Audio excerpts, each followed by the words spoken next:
Alright, stream is starting. Hello.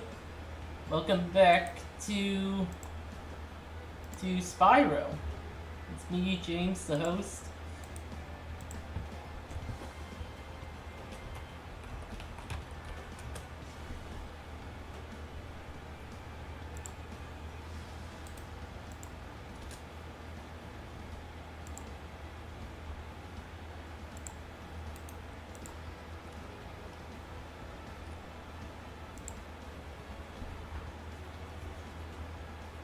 Oh, is that us live now?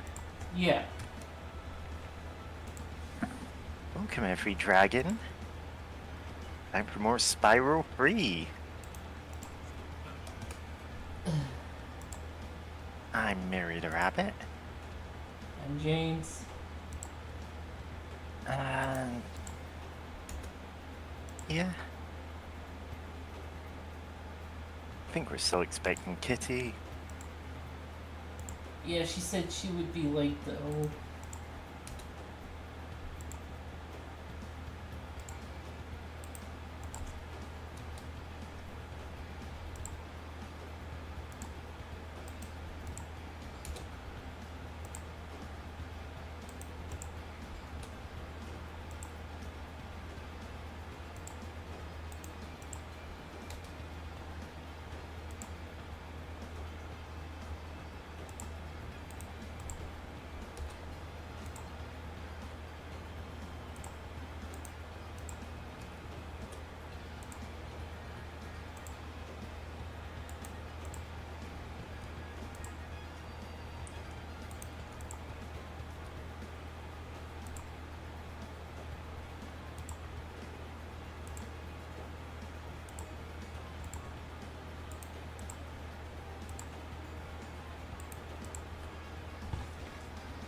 Alright.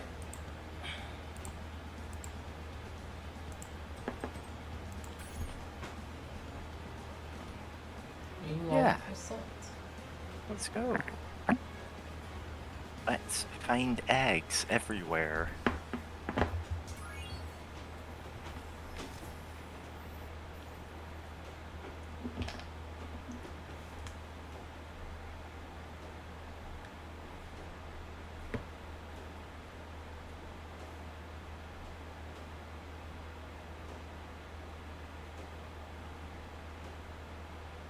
The cat is like sleeping in front of me.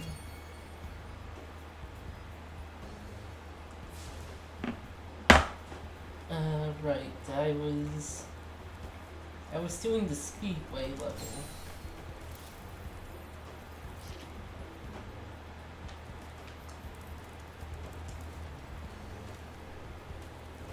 Crystal net.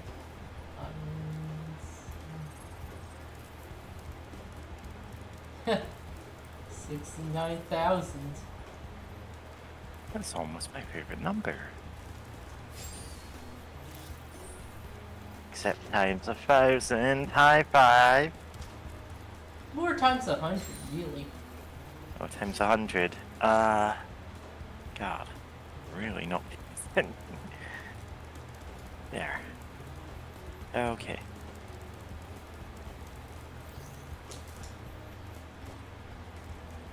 Alright. Just realized my audio balance is all off. Okay, there we go.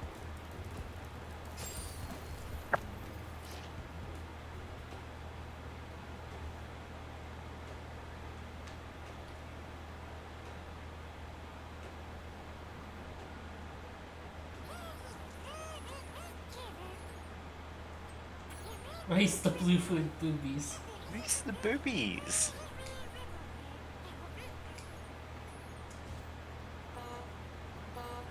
Listen, Spyro, first you got to look at these boobies, get like a good hard look at them, and then grab right onto them, okay?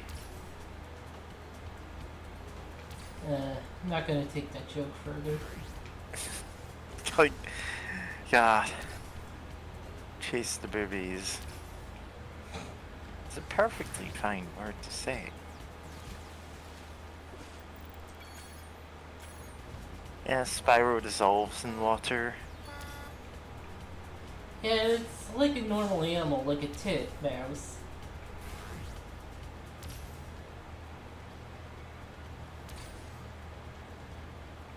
Like everyone knows, dragons are just made of like potassium. They dissolve in water. Ah, fuck. Okay, what happened there?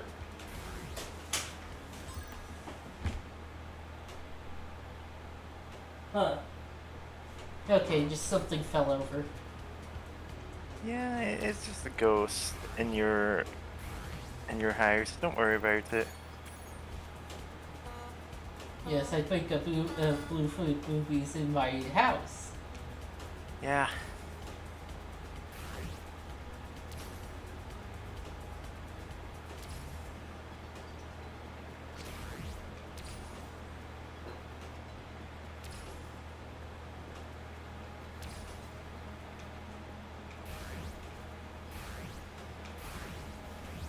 Whoa! Oh wow, that spun you way out of control.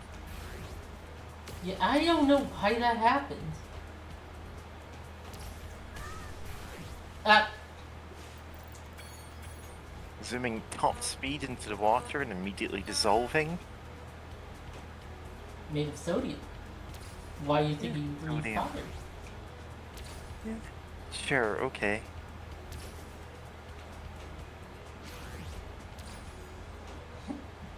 Yeah.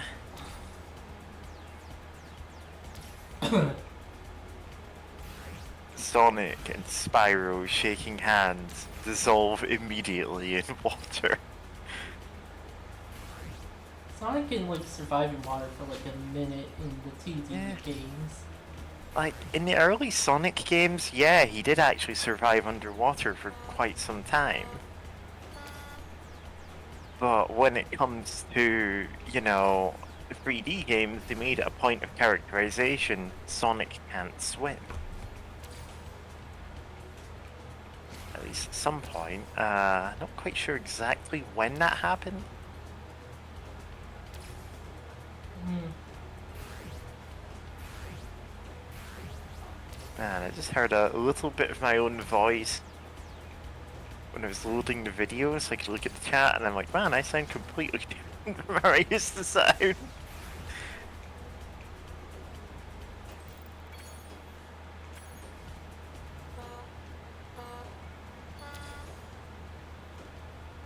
Anyway.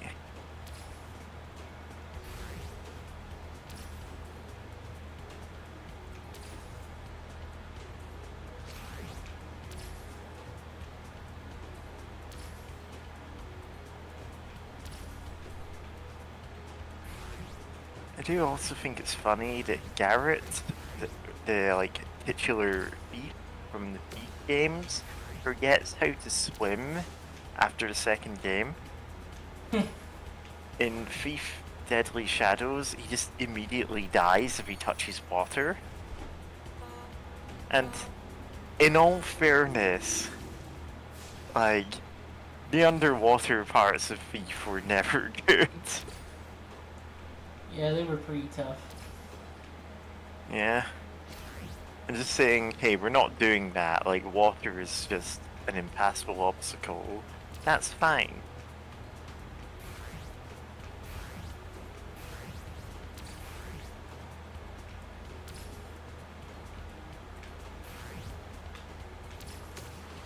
Yeah, they got like a new engine and like I guess they didn't have time to program water physics. Oh god. Yeah, Thief Deadly Shadows had a very odd development cycle. And it shows in a lot of the choices they made for the game. Like, I genuinely like it, but I get why some people don't. It's a game that was vindicated by history solely because it's not Thief 4. Oh, that also had a weird development. Yeah, Thief 4 had a lot of weird problems.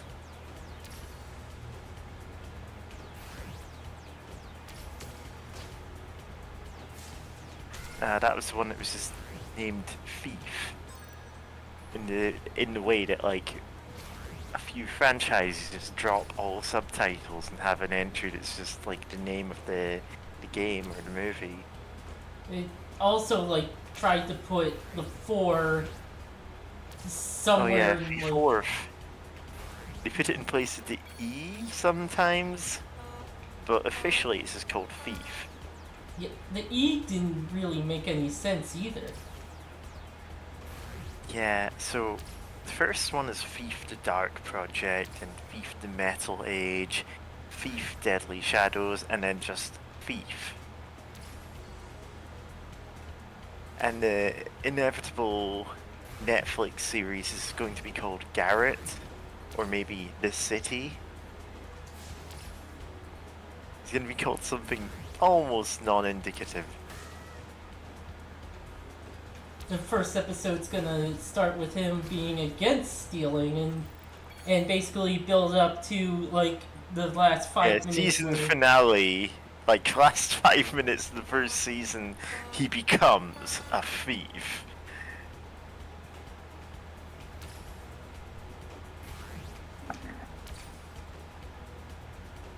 Yeah. Yeah. Thief the Surf Dracula. Ah, Surf Dracula. I do think that's a good, like,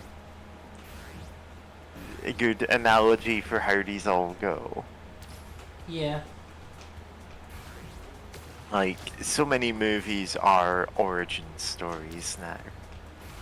It's Yeah. like, oh well, we need the origin stories for the Universal monsters. They can't be monsters until the second movie in their franchise. Oh yeah, so that actually this- reminds me. Go ahead.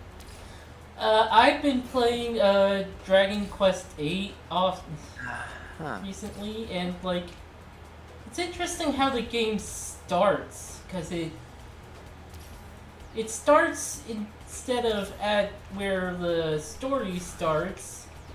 It starts a little bit after what would be a normal start,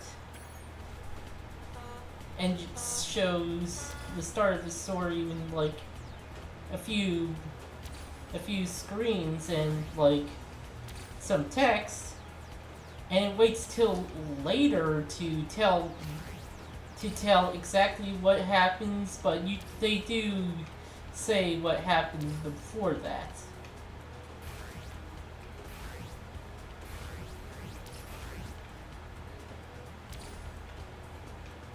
And how the characters got there. Yeah.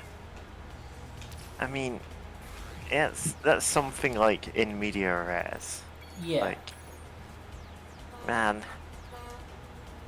these boobies are just like crushing you. I guess I shouldn't take that one boost star that's under the dock. Yeah, you got to figure out which ones are safe.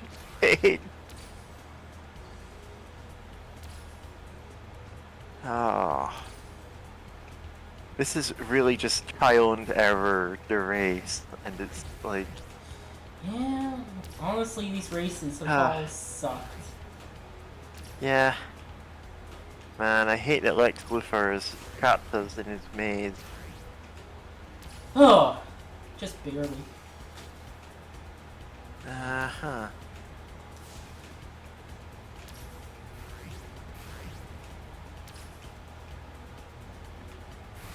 Yeah. But like the Universal horror monsters or whatever, like that franchise has been dead on arrival at least twice to my knowledge, because they do that thing where it's like at the end of the Invisible Man, it's like, yes, he's became an invisible man. And it's like, yeah, you know that the original Invisible Man movie like started with him being invisible. Like, they didn't feel the need to give you that origin story. It was there, yeah, and it was important, but it wasn't presented in the way that they do it nowadays. In the same way that like every superhero franchise has the origin movie, and then the actual, like, yeah. Because there are some that don't do that, and they tend to be the better ones, you know? Yeah. Like, yeah, that's not like 90% of the movie now. Yeah. I think I might actually just have to stop looking at you playing the game because you're caught in such a short loop here that it's gonna bug me. Yeah.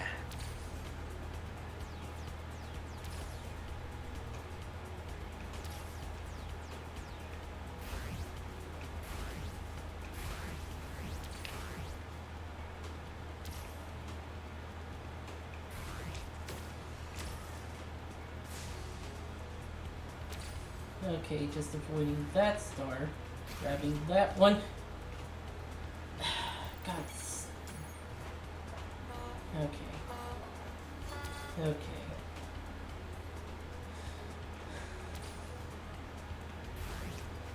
There was like a recent Invisible Man movie that was not really about that and like more of a psychological thriller where like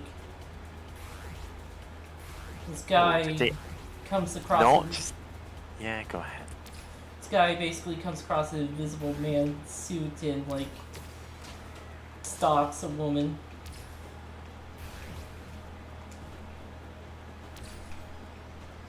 Yeah, to anyone who hasn't actually seen the original Invisible Man movie, the like 1933, it's a fantastic movie. It holds up each day. Like I don't even need to give the caveat of, oh well, the effects were good for their time. No, the effects are good now. Like, it's in black and white, so, you know, obviously they look fine in that format. Yeah. But, like, it's a surprisingly well-paced movie for one from the 1930s. Like, you can see how this inspired a franchise. And apparently none of the other sequels ever really lived up to it, but like, man, it's a tough act to follow.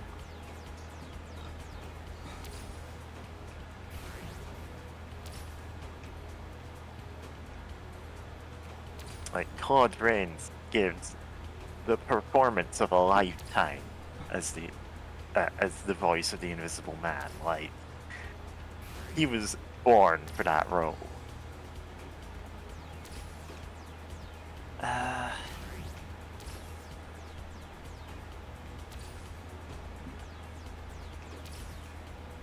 Yeah, I do need to watch more, like, really vintage horror movies. Like, I'm talking original, like, early versions of Dracula or Frankenstein or whatever.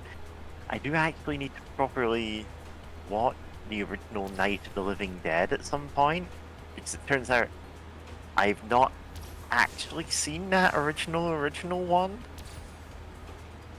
And I'm like, I probably should, you know?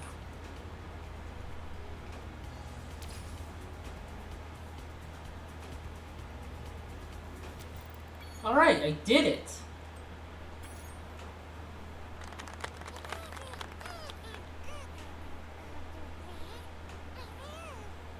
They used to own the speed records here 1,000 years ago. It didn't crash all the time. We have to cook. Yeah. What do you want us to do? Make gay math? You know, the rainbow. Taste the rainbow.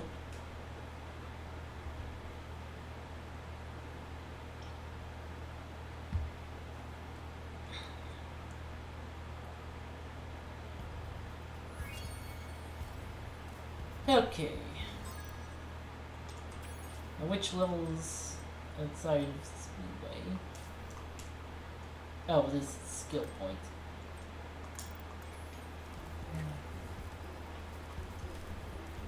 Now, I've seen a good few of the like Hammer horror movies. I've seen like which Christopher Lee Dracula one was that? Dracula Prince of Darkness, I think? What's that? Oh yeah. Can I go to Desert Ruins? No, I Yeah. haven't. 1966 Hammer horror movie starring Christopher Lee as Dracula, and man, like, you know, there's a reason he's a lot of people's like first impressions of Dracula. Like, they're when you say Dracula, that's who you think of as portraying him.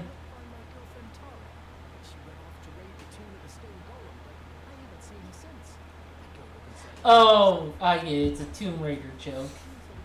Yeah. 25 already. Foreshadowing for our Tomb Raider stream. Probably not. Probably not, no. I've only really played the reboot, and I don't want to play that again.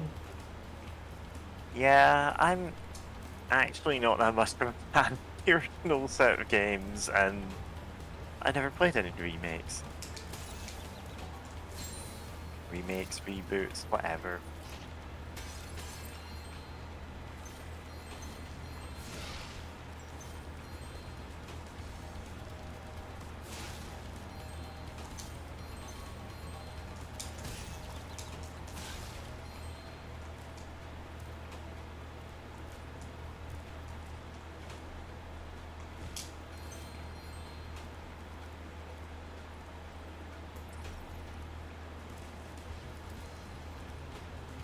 Need a key for that last one.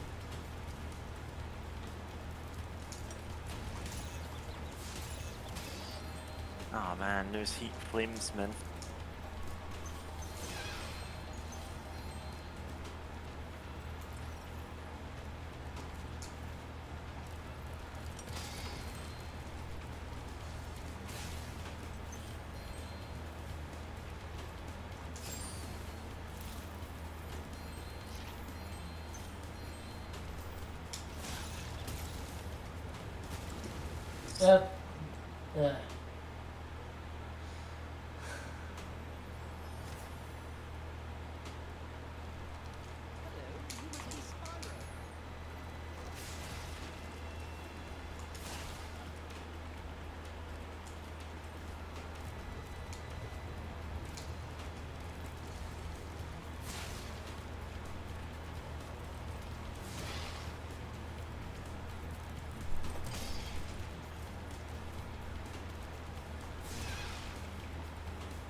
Uh, fuck, no, god damn it, it's just, fuck. So we need the, like, Mario 64 screaming noise when he, like, lands on lava. Yeah. Oh yeah, the Put scream, that in here. yeah, the scream laugh. Don't it! God damn it. Press the wrong button at the wrong time. Nope. Fucking Spyro.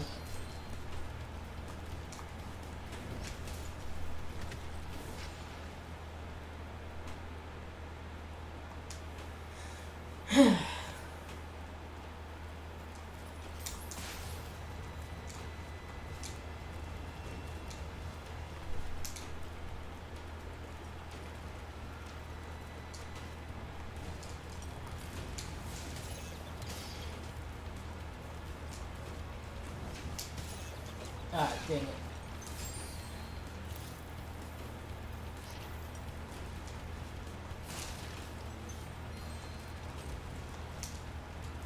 Huh?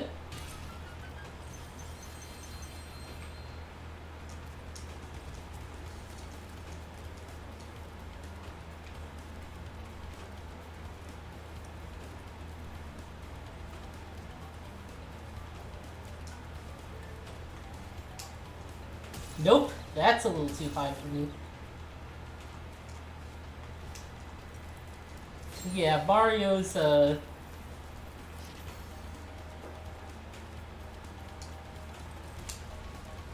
It's funny that they reused that, Mario screen for when he's jumped into lava or something, but, like, for, like, Mario Party. Yeah. Whenever Mario loses a minigame in Mario Party, we dunk him in lava. It's the only way he'll learn. It does make Mario seem like, Mario's an emotional guy. yeah. Like, he's in touch with his emotions. Unlike, Way that, like, a lot of video game heroes aren't. unlike Princess Peach, who has no emotional powers. Yeah. And I mean, this one is just lying around.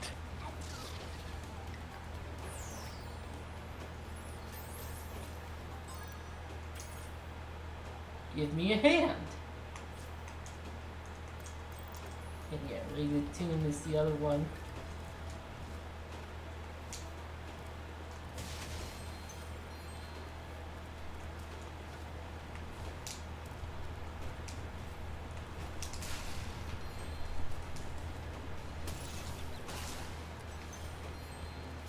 Nelly. Oh, Allie. Nerd.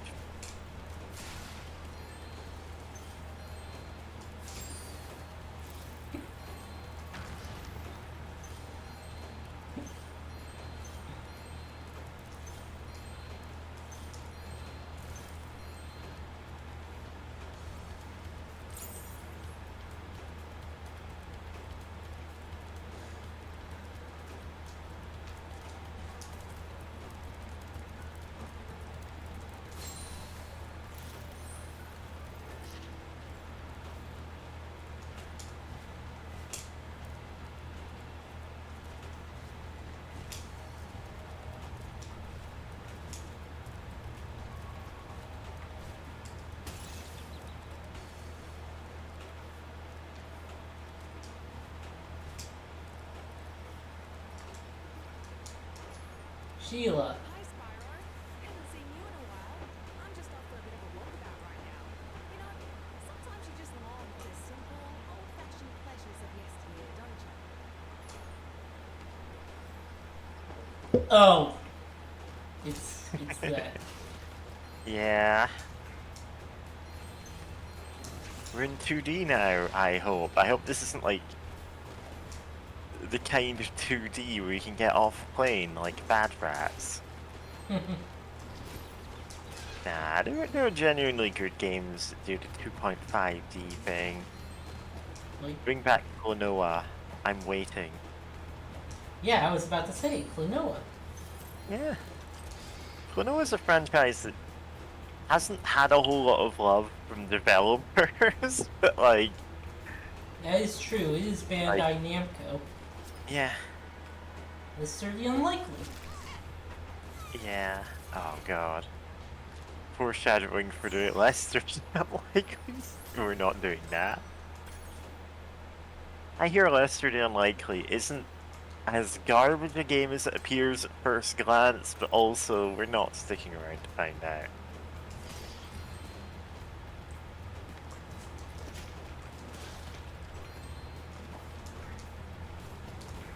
Yeah, but the Klonoa games, like the ones we did get, they're good.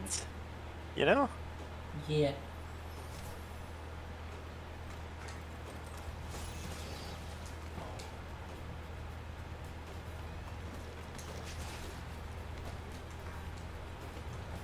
It's just that Klonoa kind of became one of these, like,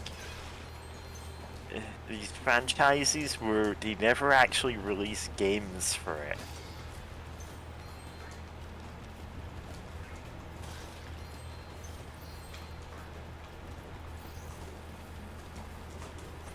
Yeah. Oh, you had to wait until, until that enemy existed in the same plane as you. Yep. Pete. Signed cap for. Swoop. Ah, fuck.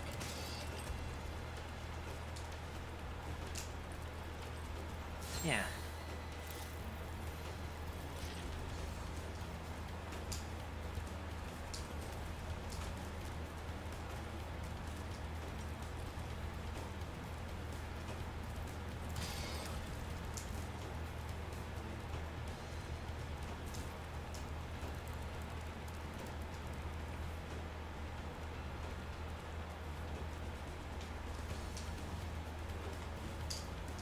Ah, dang it. Really looks like I can land on that divot there. Yeah.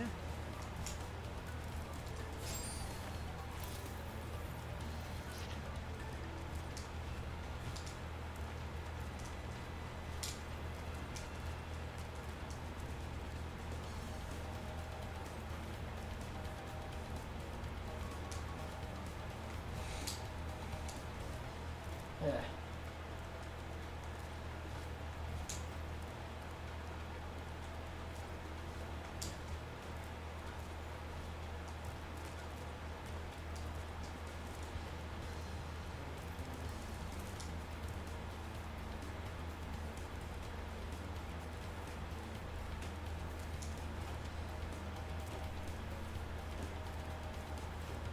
Huh.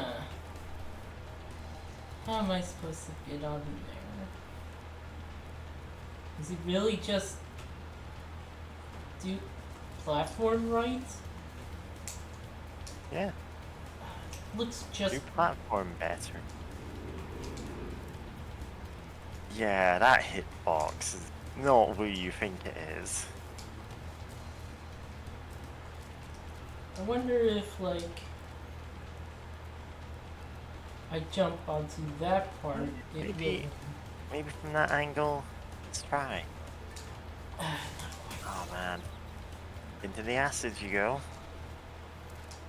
It is acid, right?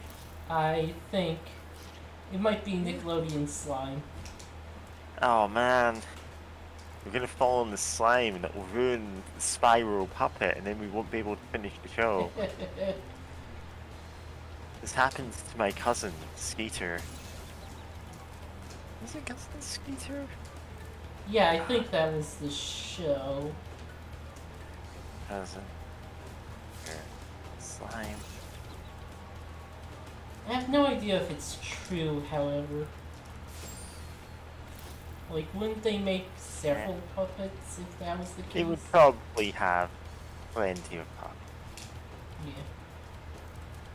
God, I remember the movie of that where, like, or like it was like a special episode, but somehow Cousin Skeeter and his family, like, went to an alien place. And I remember the ending being like they're in some sort of Men in Black facility and get flashed. With the memory erasing flash. Well, yeah, obviously they don't get black, like, in the other sense of that word. Yeah, I just wanted to make sure in case. And the men in black show up in trench coats. It's like, I don't like where this is going. And Skeeter wasn't looking in their direction at the time, so he's the only one who remembered. Yeah, so apparently, yeah, Cousin Skeeter was slimed very early in the, like, run of Figure It Out. And you'd think if that, like, much of a problem, they wouldn't have kept that show going 2 more years. Huh. But on the other hand, like, maybe you just didn't bring any other puppets onto that. Who knows? 2 more years. I don't really remember much of it at all. Yeah, I never watched it. Oh, apparently it's on the Lost Media Wiki as partially lost.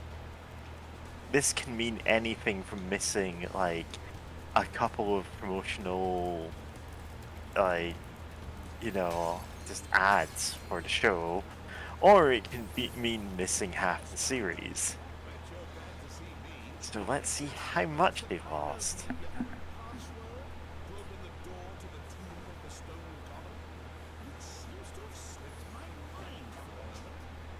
Oh, okay, there's a fair few episodes that are just straight up lost. Nobody has them, or at least partially lost, partially found. Okay, so I'm reading this wrong. So, yeah, they have most of every episode. No home media releases, nobody cared.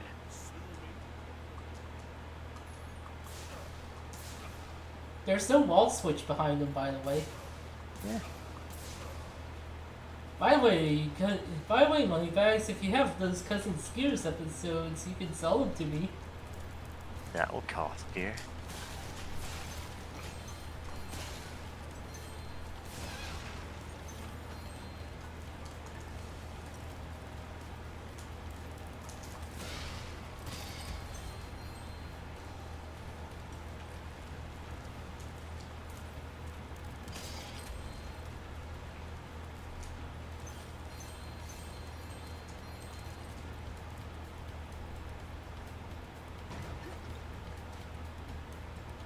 Oh wow, that's pretty blatant.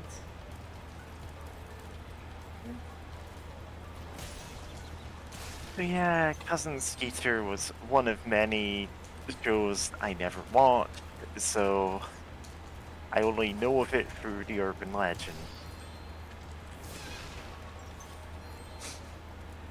I was about to ask, wait, it was an urban legend? And yeah, it was what Yeah, you that's said. the urban legend. That Cousin Skeeter got slimed and he only had one puppet, and that was it.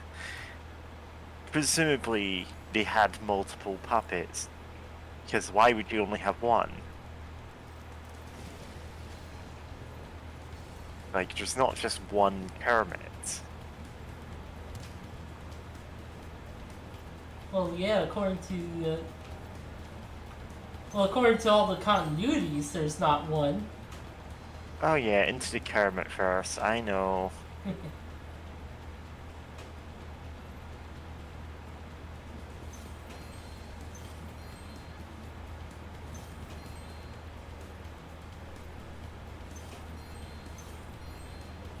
Yeah.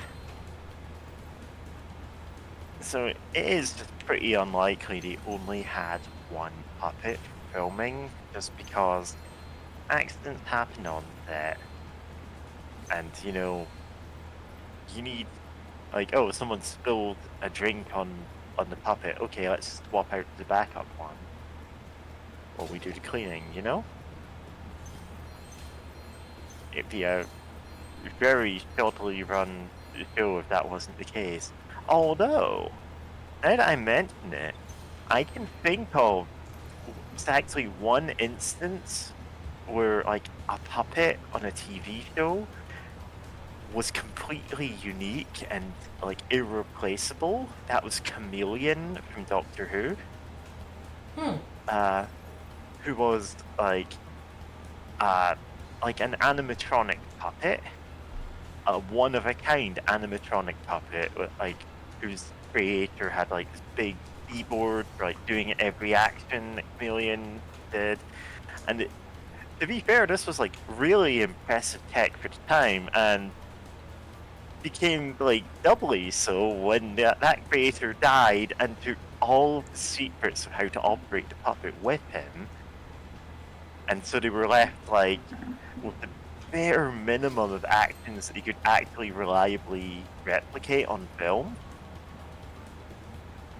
Which is why Chameleon, well, Chameleon was always written as being a shape, but was intended to be in like puppet form more often than not. But that's why Chameleon took on a human form for a bit and then was just quietly written out as a companion. Like, stopped showing up at all. Yeah. They at least Like, has an excuse.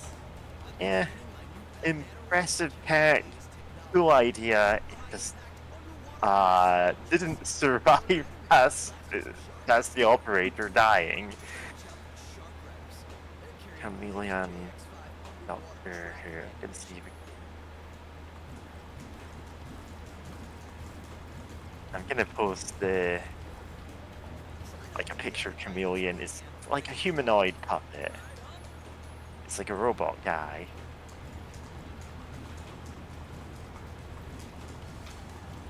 And like genuinely super impressive tech for what, 70s?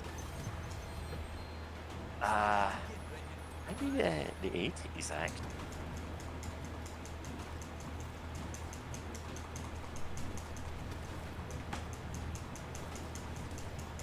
This segment of the game we have. Sorry, go ahead. This segment's kind of annoying because we only have 1 hit point, despite. Yeah, as opposed to the less annoying flying through rings segment, or the less annoying skateboarding segment. Yeah, this really was a throw every mini game at the wall and see what sticks kind of game, wasn't it? Yeah, I guess that's why Insomniac moved on. Yeah.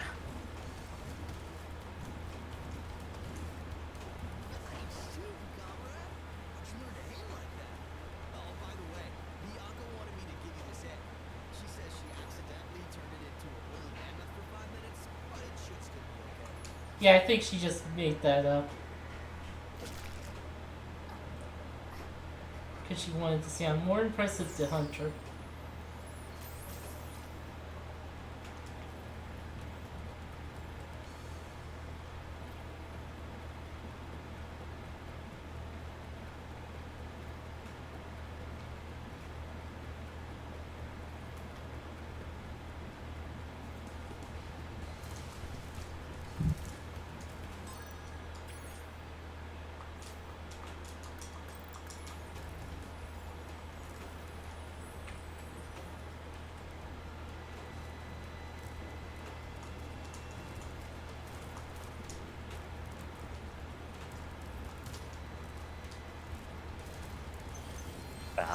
So I'm looking at like Doctor Who articles now, and man, Chameleon only appeared in 2 storylines. Was intended to appear in many more, but it's like when you've just got unlabeled like gold for your animatronic, like what are you going to do, you know? Yeah. Oh, I need to. I've spent all day pressing switches and shoving boxes around, and you just waltz in here expecting to claim the treasure. Well, you might as well have it. It's only a lousy egg anyway. Morty! Yeah.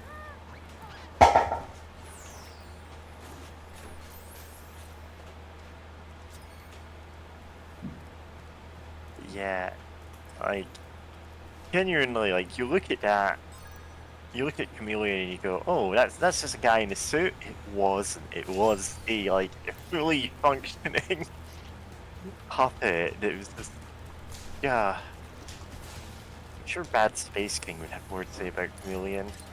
Yeah. I gotta watch. Right. I gotta, well, listen Huh? to more of the podcast Deadly Space Puppets about the show Farscape, Okay. which is a show made I mean- by the Jim Henson Company. Oh yeah, Jim Henson, like, for obvious reason, is the byword in, Muppets, basically.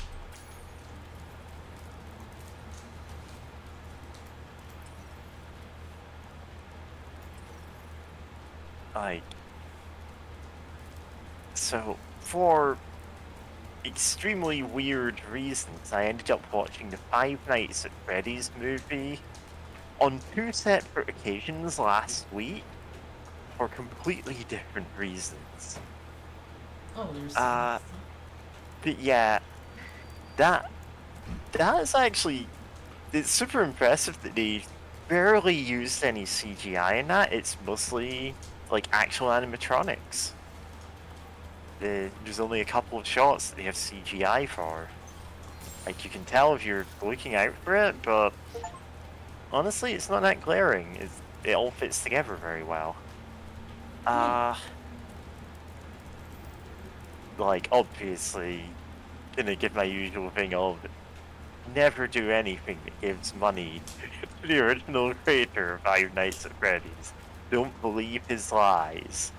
But also, like, you know what? Like, it's an okay movie. It's visually pretty good. It's like soundtrack's on point. They're like very deliberately 80s way it's done. Like, yeah, that was absolutely the right choice. How was Mad Pat in that movie? He's only in it for like 2 lines, and that's just a theory. Yeah. If I didn't know it was him, I wouldn't have like had reason to suspect it was him.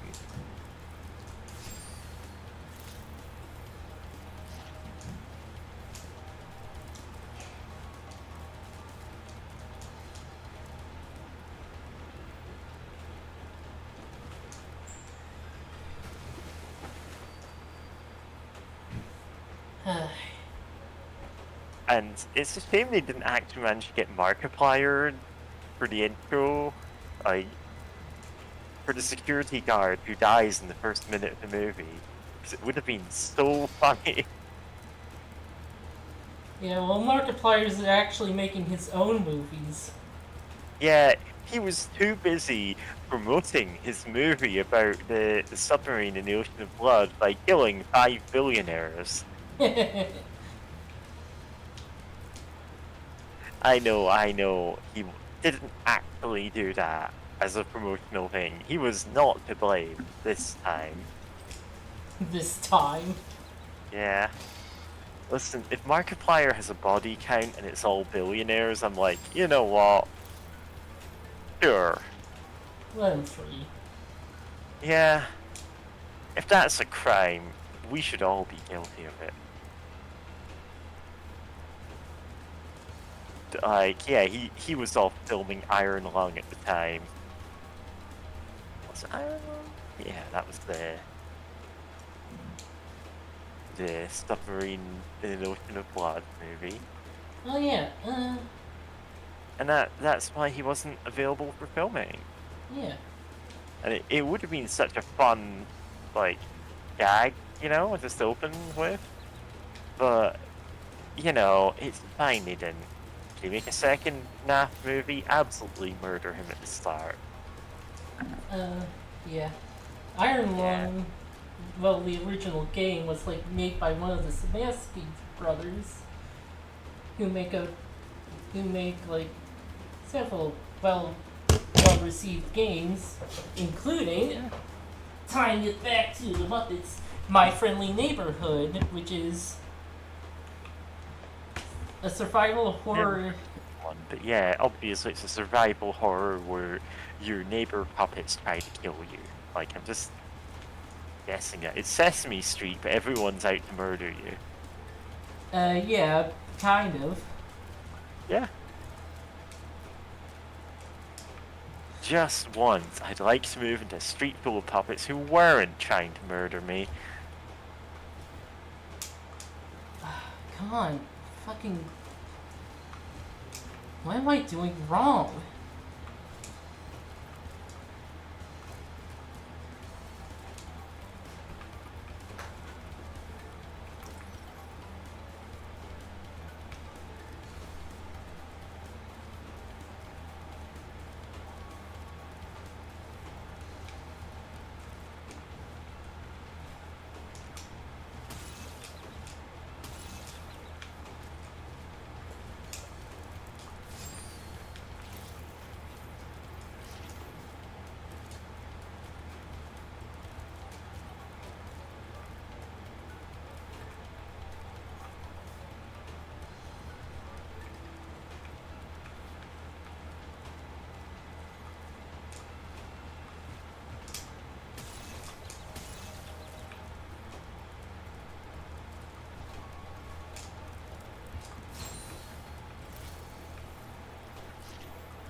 God, what is up with this jump?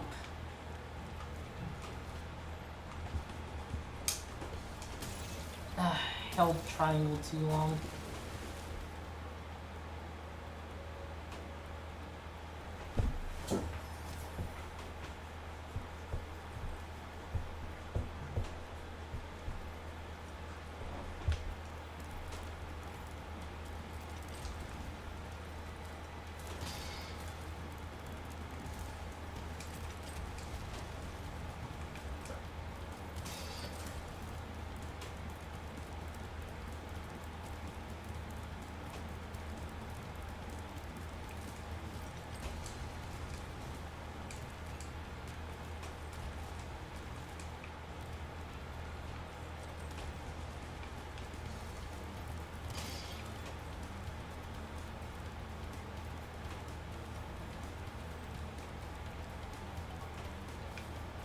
Hmm.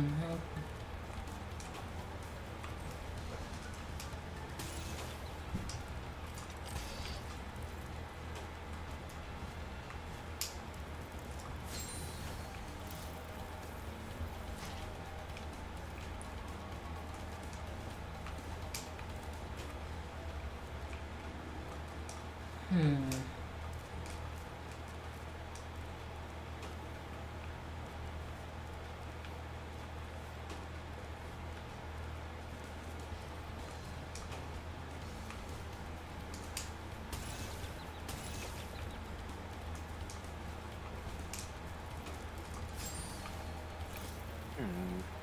You know what? I'm gonna look this up. What's this level called? Desert Ruins. Desert Burn Spyro.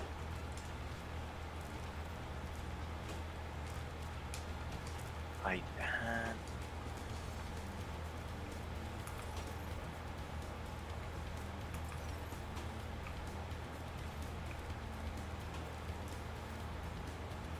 Yeah.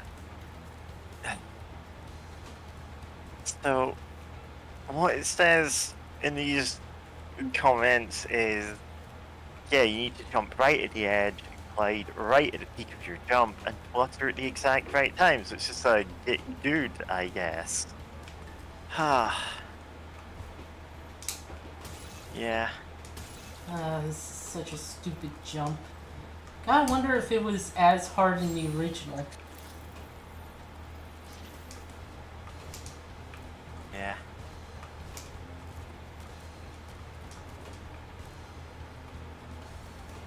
Charge, then jump.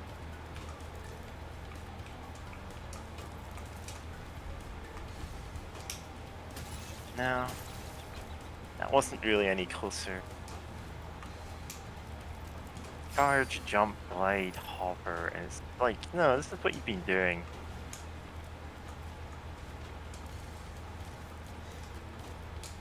Hmm.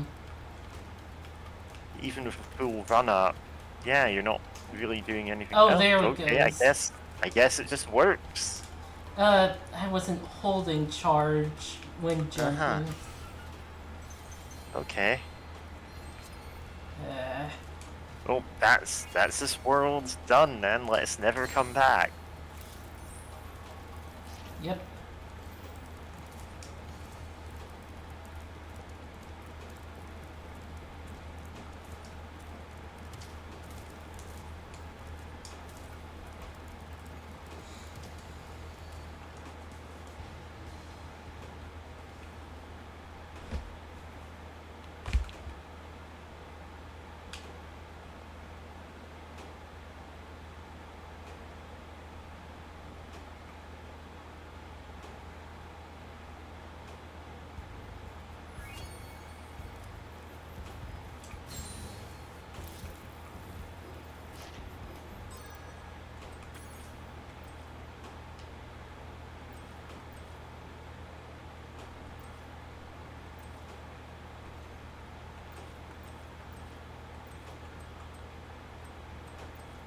Okay, there should be one more normal level. Of course, there's the abnormal level. Well, there's the boss fight.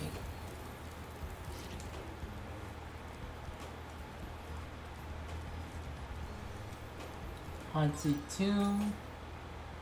Yeah, been there. Crystal Islands. Been there. Yeah.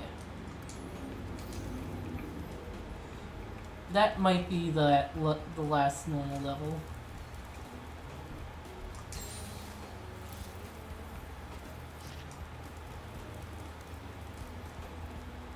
Dino Mines.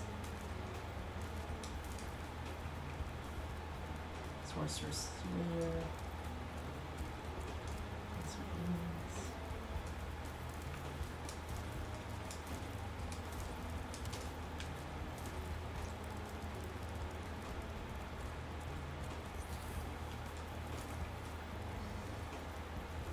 Speedway.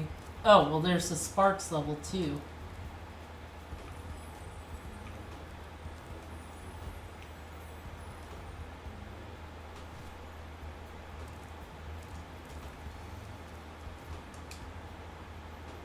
We'll be back later.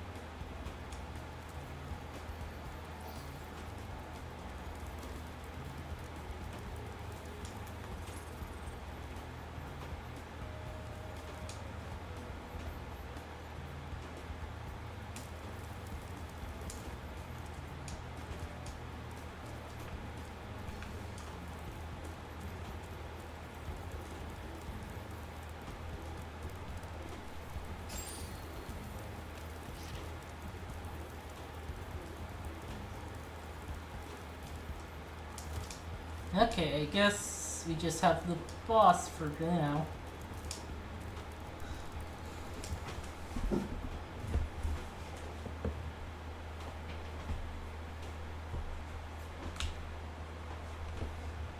Oh, a different angle from the previous ones.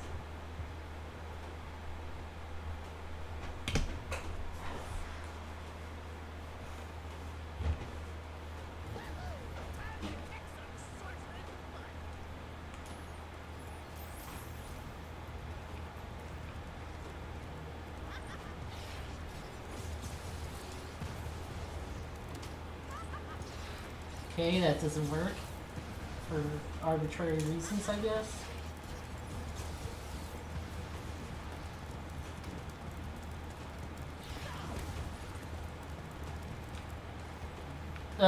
Huh? Okay. But- Okay. The gun's an illusion. Got it.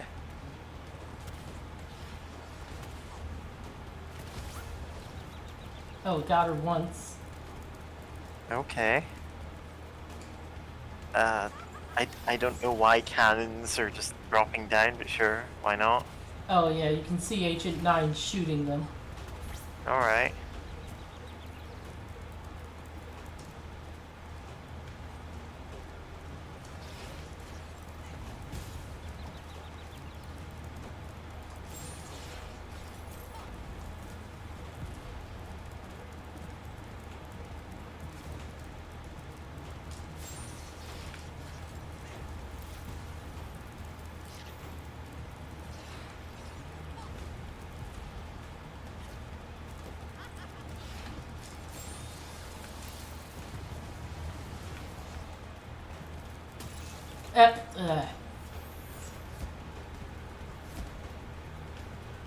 Oh, I can move this one.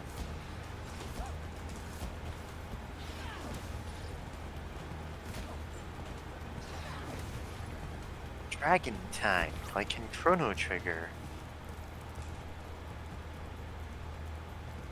It's immune to lightning, also you can't use lightning in the fight.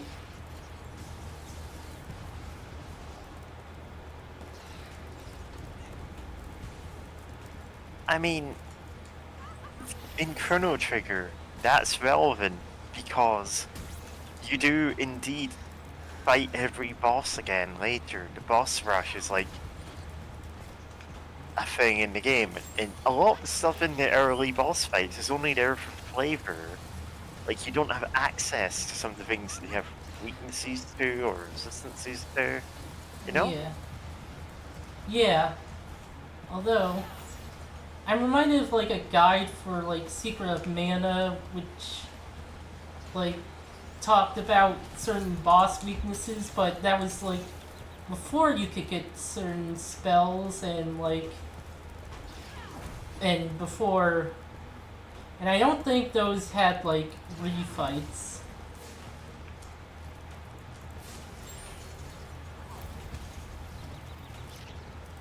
Sometimes that game data is actually there, Yeah. either just out of completeness sake, or like there were plans to have a boss later on in the game, or to have a spell accessible earlier on. But like, sometimes it really is just there to pad out the strategy guide. Yeah.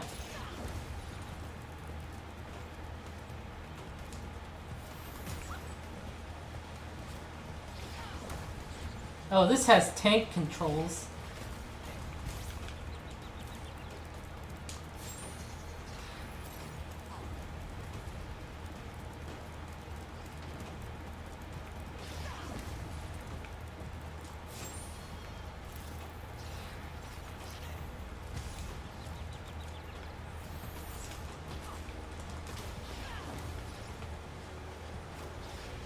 If there's one thing you'd expect tank control set up, it's the time.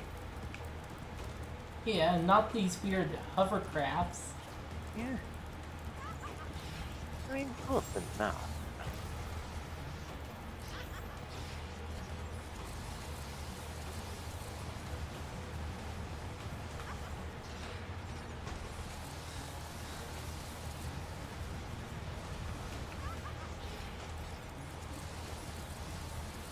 Oh, I see it.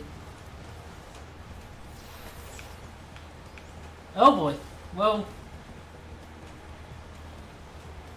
thing is, the game doesn't tell you about the controls for these.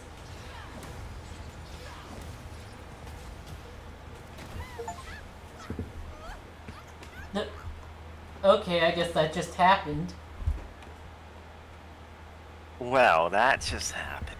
George.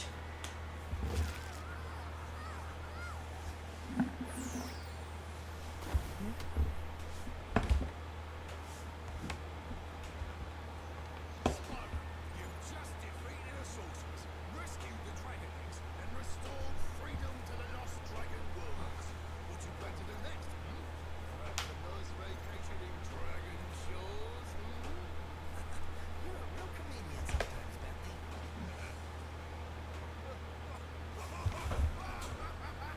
Wasn't that funny, dude? You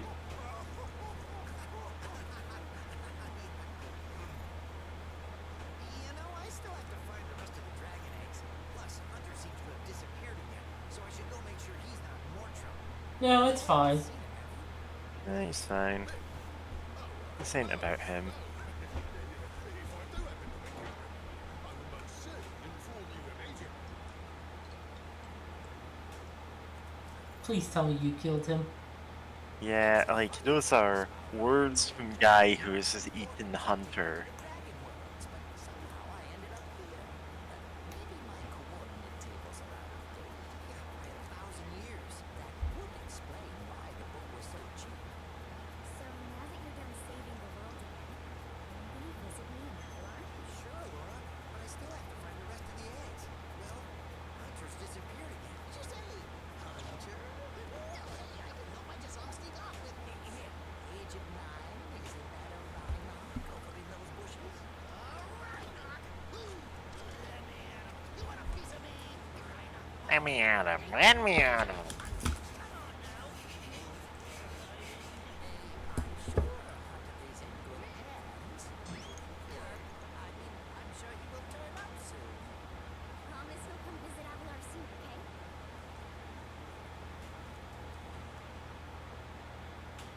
Now, how many times have I told you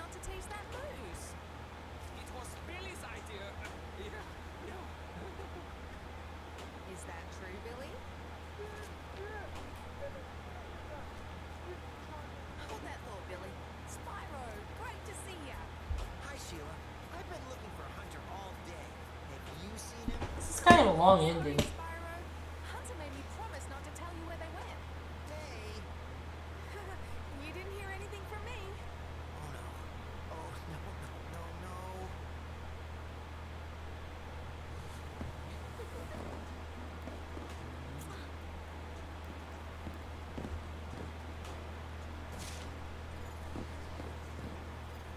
It's a sad sight, Sparks. Another noble warrior falls victim to the plague of love. Just look away. Well, I guess we'll have to find the rest of the eggs by ourselves. Come on, Spyro. Take a little break. Let's watch the show.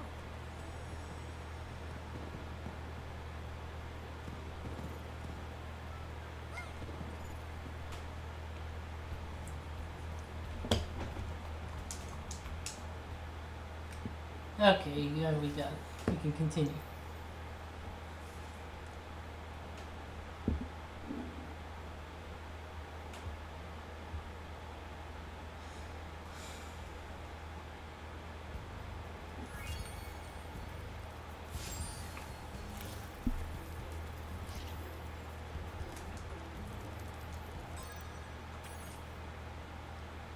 Egg for sale.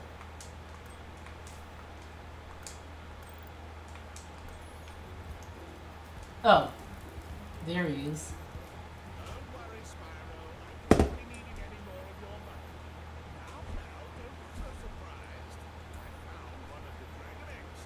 I'm going to sell it for a fortune back in Avalon. Why are you looking at me like that? I've got to be going now. Toodles!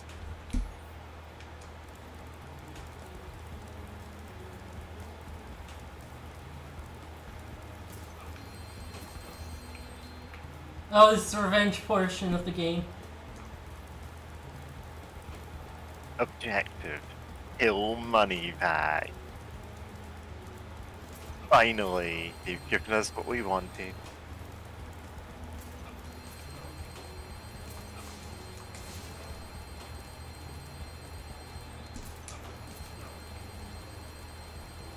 Yeah.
Double drat! I never knew dragons were so fast. That's it. I give up. I'm retiring to Spooky Swamp to become a haiku poet. Ow.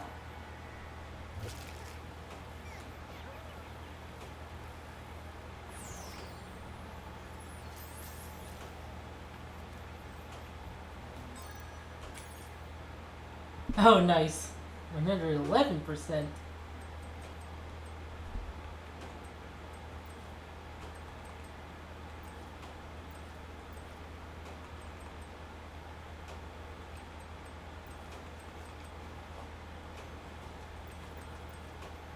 Well, time to go kill Hunter.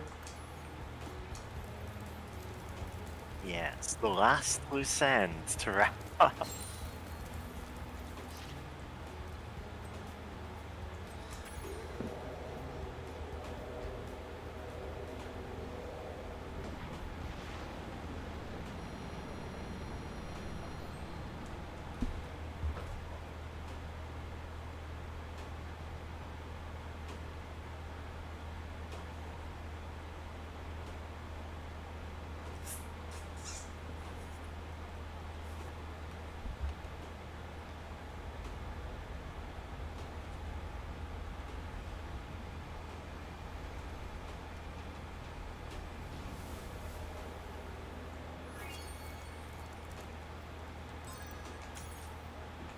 It's Mushroom Speedway. Okay.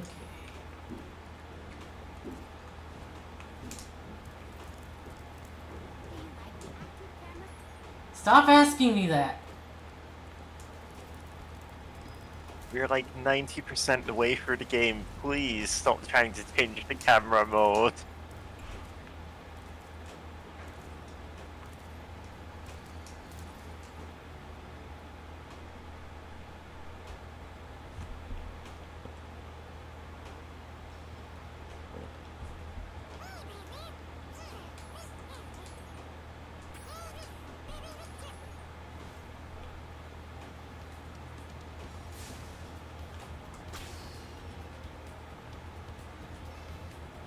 See if I can find Hunter.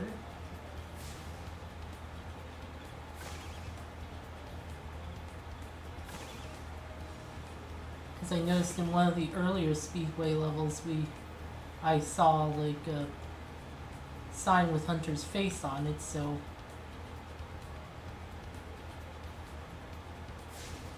No, he just has billboards advertising himself. entirely plausible.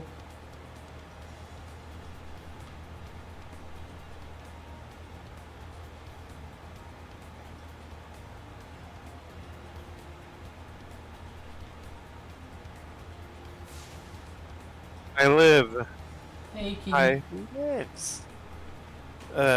had to deal with unfortunately quite a bit before even getting to eat this morning. But I made a really tasty meal. I was going to say mood. A meal that uplifted my mood. Huh? Yeah. It's good. Yeah. Huh. Yeah, how's Spyro been spiraling? Oh, he's fine. Nice. Try and look for secrets. Yeah. I wonder where the Hunter mission is. Yeah, we beat the final boss. We also got to beat up money bags until he dropped all of his money. Hell yeah. Like, we got to take it all back. This is what could happen if we destroy capitalism. Anyway, and the last remaining loose thread is we got to find out where Hunter got. It's like, who cares? Yeah. But the 120% though. Now the Hunter has become the Hunt.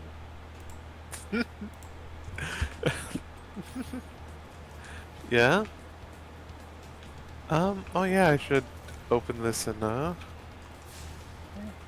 I mean open Tumblr and Nobody- Twitter and all that. Or blog. Nobody said anything in the YouTube chat this time. I know Aha! someone did last time. When Oh I my god! wasn't here for most of it. Flying saucers just came out of nowhere and started blasting up the race course. Looks like I'll have to hop in my plane and teach him some manners. Yeah, why do you have a plane? Yeah, Chief, here I come. Oh my god.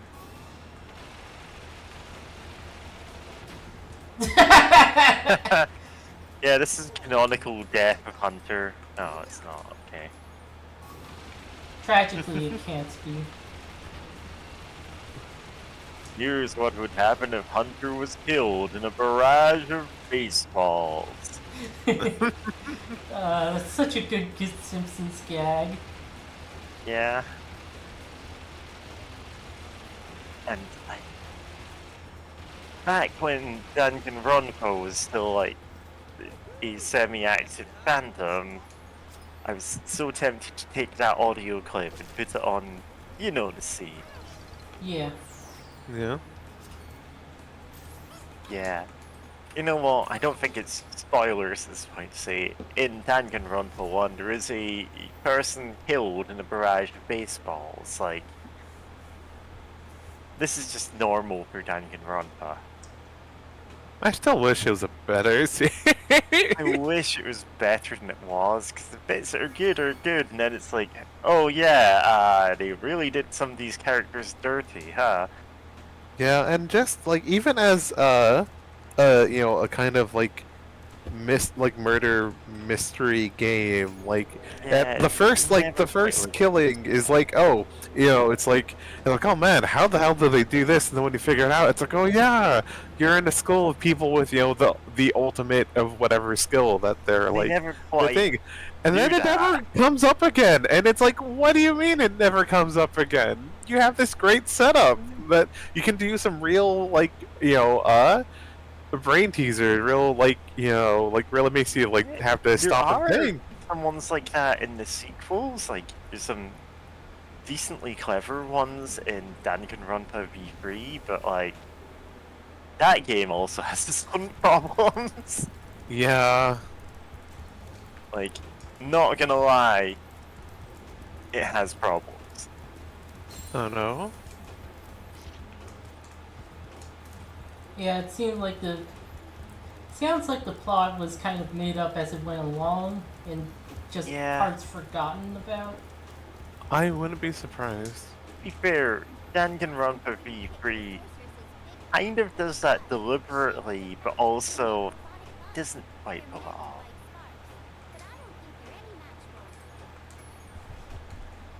Yeah. And also, like, the monocubs were so annoying that I was like, I don't even care what the payoff for this is.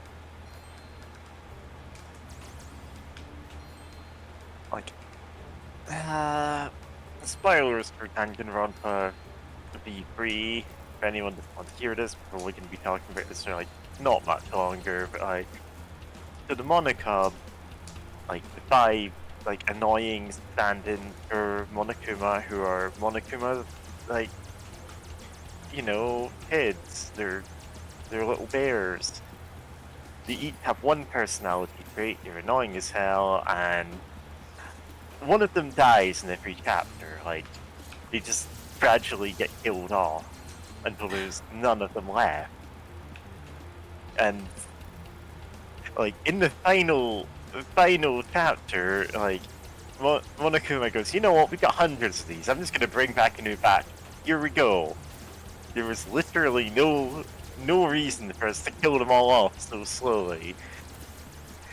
And then when you start getting the upper hand on him, he goes, oh yeah, well if you press this issue, I'm gonna kill one of the monocubs. Okay. And then just start slaughtering them, and it's like, to be fair, that's a pretty funny gag, because they're so annoying, you're like, I don't care, like, why is this a thing you think you can threaten us with? Yeah. It's like, he doesn't. He's doing it because his entire thing is to be needlessly cruel. And he just cannot actually interact with you any other way, because that's how it's set up. But also, it's like, did we really have to have all 5 of them react to every single line in the first chapter? Because, Oh oh my god. god, it really did feel like that. It felt like every line was 6 lines. It's like, yeah, you're not giving any focus to the characters you're introducing, because you need to have the monocubs react to literally everything. Yeah. Oh my god.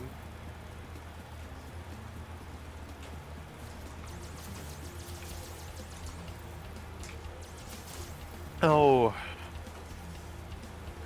Goodness. But yeah, no, okay, what was I gonna say? I was distracted thinking about like, man, what if the game was better and the creator knew what trans people were from the get-go?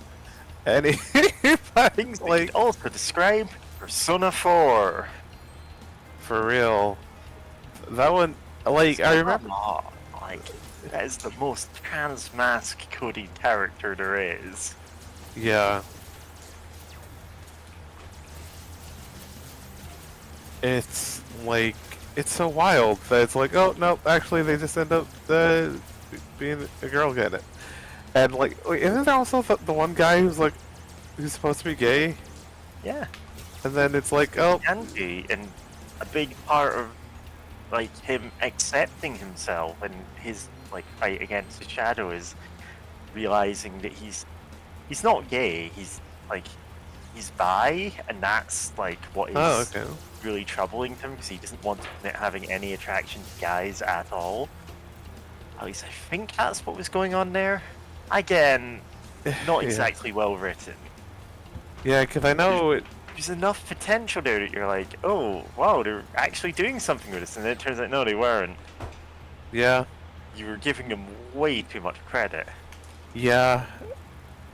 And if Like- like Yeah, it's because his insecurity is like having some like not seeing himself as manly and like being weirded out by his attraction to men. Like this is actually a thing he overcomes. Like it's his like mind palace thing. His like shadow, whatever it is like full of buff naked men basically.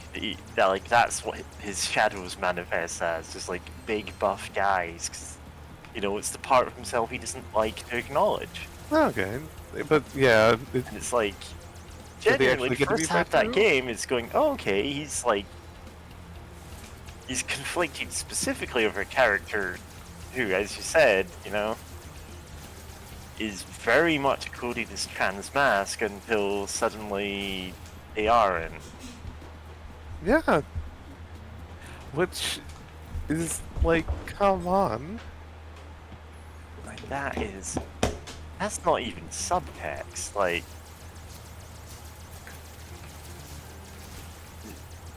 genuinely, you know, the thing is, it's actually hard to agree on what pronouns to give this character because No, again, fuck it. We ball. Yeah. Just give him he him. yeah, fuck he it. him pronounce it. Because it's like it's very obvious that it's like, hey, there's some trans masculineness happening here. There But is. the game 'cause refuses to actually acknowledge you it. literally It's- come across like his dungeon is like a sci-fi lab where he's like the big thing in the final room is like he's being tempted with like being given a robot body that's like, you know, a male body basically is Let's the actual text of that scene. And it's like, yeah, Now, let's be fair to the writer. He cannot write No. women or men. that's fair. Actually. God, You yeah. know, let's not be fair to them. And then I'm like, no, actually, you're right. Let's be fair to their own self-own that like, oh, they don't have any friends who are women Yeah. at all, ever. And it's like, wow, for real? It's kind of hilarious how the best guy character in Persona 5 is... Okay, kind of spoilers, but I'm not going to say who it is like a murderer because he just can't write normal men. I mean, I mean, okay, he's one of the better written characters, yeah. Like, then, man, which is a shame, because you do get some good stuff there. It's like, wow, there's some real potential here, but doesn't follow through. Like, Yeah. Ryuji, who's like kind of the class clown guy, who, like, you know, but it's like, he has some good stuff in his, like, social link, where you find out of, like, you know, some stuff he's been through, and, like, you know, that he can have some, like, real maturity going on, and then it never gets to come through anywhere else, and it's like, whack. Yeah. I wonder And if hello. I wonder if the remake of 3 is a lot better about stuff like that because it wasn't written by the guy who wrote the original version. Tonight, we're talking about Persona. Well, complaining about Persona. I like the part where it goes, baby, baby, baby, baby, baby. That does rule. Yeah, the music is pretty good. That is the only one I have played, and I did not get very far. Nah. Yeah, that's the one with the remake. I need to play that one. Well, technically 2 remakes since the PSP version added a lot. Oh yeah. Know what? real quick pivot to remakes for a second. I'm surprised that like Persona 4 never had a port on the PlayStation 3, because it came out when the PlayStation 3 was like out, but it was only PS2. Even when they made like, oh, Persona 4 Golden, where it's like, oh, it has some extra stuff and story stuff, whatever, and it's like that one was also PS2 only, and it's like, No, that was PS. but my Vita. PS2 was broken. Oh, PS Vita. Okay, my bad. But like, still, it's like, hey, the PS3 exists, and you you like, come on, like it's been out, but it, that weird thing where the PS2 was still going really strong for an incredibly long time. That it's Yeah. like, They never ported any games to the PS3. 'cause, Thank you for well, releasing. You know. I mean, okay, God, yeah, it's still weird that they did that. Oh, huh? They're just they're reviving now that would defeat the robot master or whatever. But yeah. Oh, is there a secret in here? Yeah, there's this one, but I don't know how to open it. Is Oh. there, like a key I missed? Maybe. I guess. Yeah. Like there has to be if it's not opening. Oh, there has to. Unless I'm really supposed to play this level twice to get that. You gotta speed run it or something.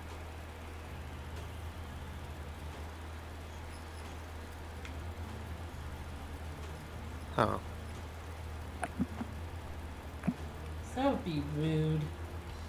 Yeah. Both Persona and Danganronpa, that like, they're a series that have a lot of stuff that you're like, wow, there's so much potential in this, and then you actually see what they do with it, and it's like, oh yeah, huh. Yeah. Love to No, think of this. I do appreciate though that Futaba from Persona 5, like, she's just autistic. Like they never say the word like autism or She is. autistic, but Like, she is. everyone knows this. And like, they just like try to help her. Like she wants to be able to, she went through some like very traumatic things when she's younger, and just kind of boarded herself up, like figuratively, like in her house for like years. Like, hey, I want to try get going back to school, because she was like homeschooled for like a while, and it's like, hey, no, I want to actually go back to school and meet people, make friends, and like, they help her out. I'm like, all right, what, perfect. But I do appreciate that they don't like cure her autism. Like, no, they just help her learn how to like Yeah. cope better and stuff. And like, yeah, like that's nice. Shout out to autism, but God, I'm thinking of like, the tribute to gas? The gas, Yeah, gas, and I'm yes. thinking like, tribute to autism, and I have no idea what song would go with it, but like, God, like, yeah. autism, but like, portrayed as, yeah, it's just all super cool, and like, Eurobeat, Yeah, great. I'm trying to think of like, okay. I don't know enough Okay. Eurobeat songs. I mean, I think you could just use like, Gas, or probably some other song by the same guy. It'd probably work. I I'm think just that's kind of thinking like, Manuel? okay. Okay, yeah, I think that one is Manuel. Manuel. Yeah. Gas. Yeah, gas, song by Manuel. Or Okay, I was assuming you meant Jumpin' Jack Flash. The gas gas. Jumpin' Yeah. Jack Flash, it's gas, If you've gas, never gas. seen- I'm gonna post tribute to gas.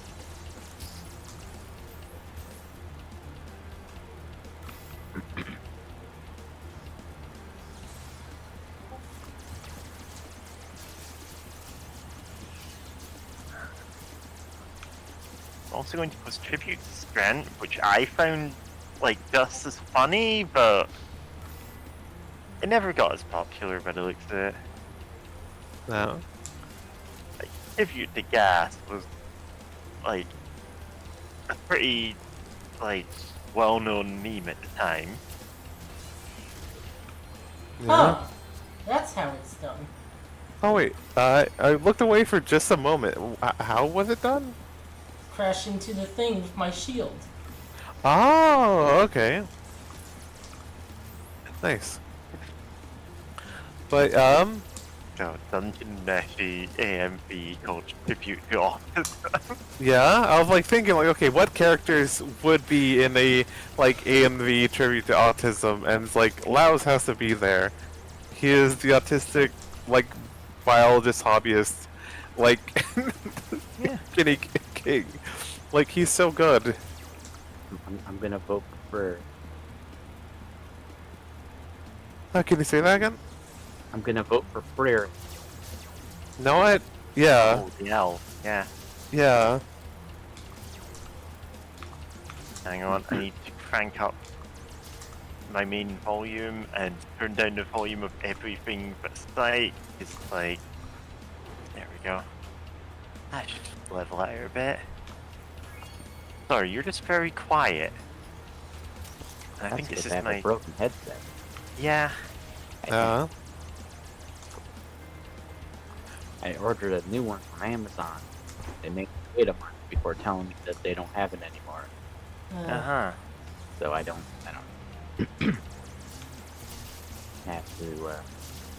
I wanted to order the same one because I know how this one works, and I didn't want to order a random new one. And I Yeah. get it sucks, and it's like, ugh. I actually got a more expensive headset than I have. I just like saw someone else going, "Oh yeah, I use this for my streaming setup." When, yeah, this is someone whose voice is pretty clear, so I can just steal their setup. Excellent. Yeah, That's how it goes. there it goes. And you know, I don't think anyone would be upset by me doing that. Yeah, I mean, the people sharing how they stream, you know, it's for a reason. It's like the previous headset I'm using. God, that kind of stopped working.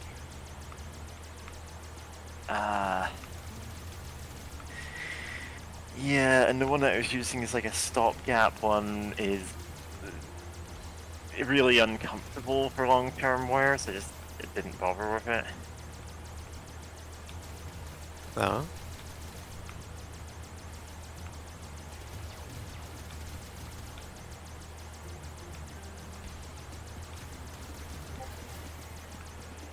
I need to watch that elf show. Same. Just gonna open another tab. Thing up on. You know what? Like, it's obvious I'm not watching things on Netflix, basically.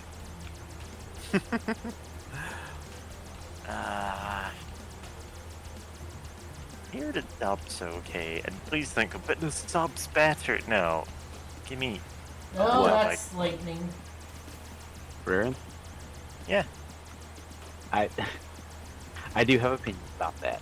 The course dub you is do. very good, but they gave Fern a much too mature sounding voice, I feel. Okay. It's like the Japanese dub of Darkseid, too. I'd never seen Darkseid. But that's funny to know. I think I heard you talk. I saw on the server you talking about that. Yeah. Yeah, but Freerin is a 1,000-year-old teenager pretending to be a grown-up, and that's I feel that's important, but I don't. No, I get what you mean.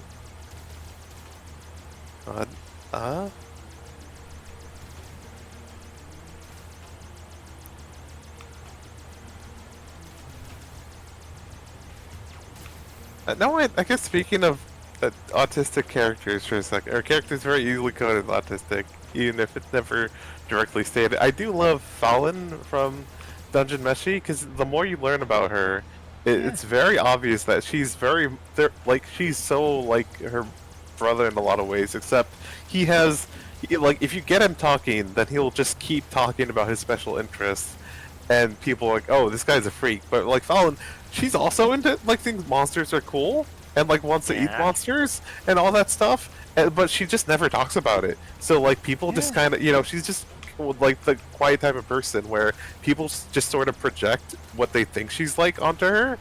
And so like, they don't know that she's weird. Like, unless you like specifically ask her about it, I don't think she'll ever just go off about it. So it's like, and also love that she went to like a mage school when they were both young. And it's like she struggled with academics until she made friends with like Marcel, but like great, what I'm trying to remember. Laos though, like he went to like try to be a mercenary, and then got sent at like 13 to mercenary. Oh, he kind of left off its whole thing, but he was like, like, know what? Actually, I don't want to fight. Like, I don't want to fight wars for money. Actually, this sucks. Left. He tried to become a scholar, but then he struggled with academics, and then just kind of did odd jobs. He was never joined the my camp, right? hero in academia. Yeah. Sorry, I just have to keep saying that because My Hero Academia ended recently, It did. and a lot of people were very disappointed. I mourn the show it could have been. Yeah, By it's showing another one of these. Like, it had glimmers of being something more, and then the author was just not interested in pursuing any of it. Like I mean- Naruto. Yeah. God. To be fair, Naruto does actually have a like very visible about face at like a specific point in it, and it's like, oh yeah, this is where the like author's political opinions change quite a bit. Oh no. Yeah. Oh no. The fact that you're like, oh no, it's not that bad. Like, no. Like, just, yeah. No. He Like, oh no. like not quite on the level of like the Attack on Titan guy, but he was a bit more nationalist than he was at the start, I suppose. That's the polite way to put this, and it's like, oh yeah, huh. He goes from building up like actually the system of child soldiers maybe has some flaws to it. And then he goes, no, actually it doesn't. It must be preserved at all costs. God. Yeah, the whole pain arc is about Naruto kind of having to come to terms with the fact that the endless ninja wars fought by child soldiers is bad, actually. Yeah. And then he becomes ninja president and keeps doing it. So, Yeah. oops. God. Don't, Yeah, and the don't thing is- read Board. It's very bad. Yeah. Like, that's... You could trace a narrative through line from, like, the first few chapters of the story, like, from the Land of Waves arc, way back. It's like the second arc of the entire story. Does have a... Oh, right, yeah, this other nation has, like, basically the same thing that we do, except they're more open about it, and because of that, we think they're monsters. It's like, well, no, you're doing exactly the same stuff as them. Mm-hmm. Like, Zabuza was... Is that Zabuza? The guy with the big Yeah. sword? Like, he was Zabuza. not a unique monster. He was the obvious, inevitable product of the same system that Naruto and his friends were being put through.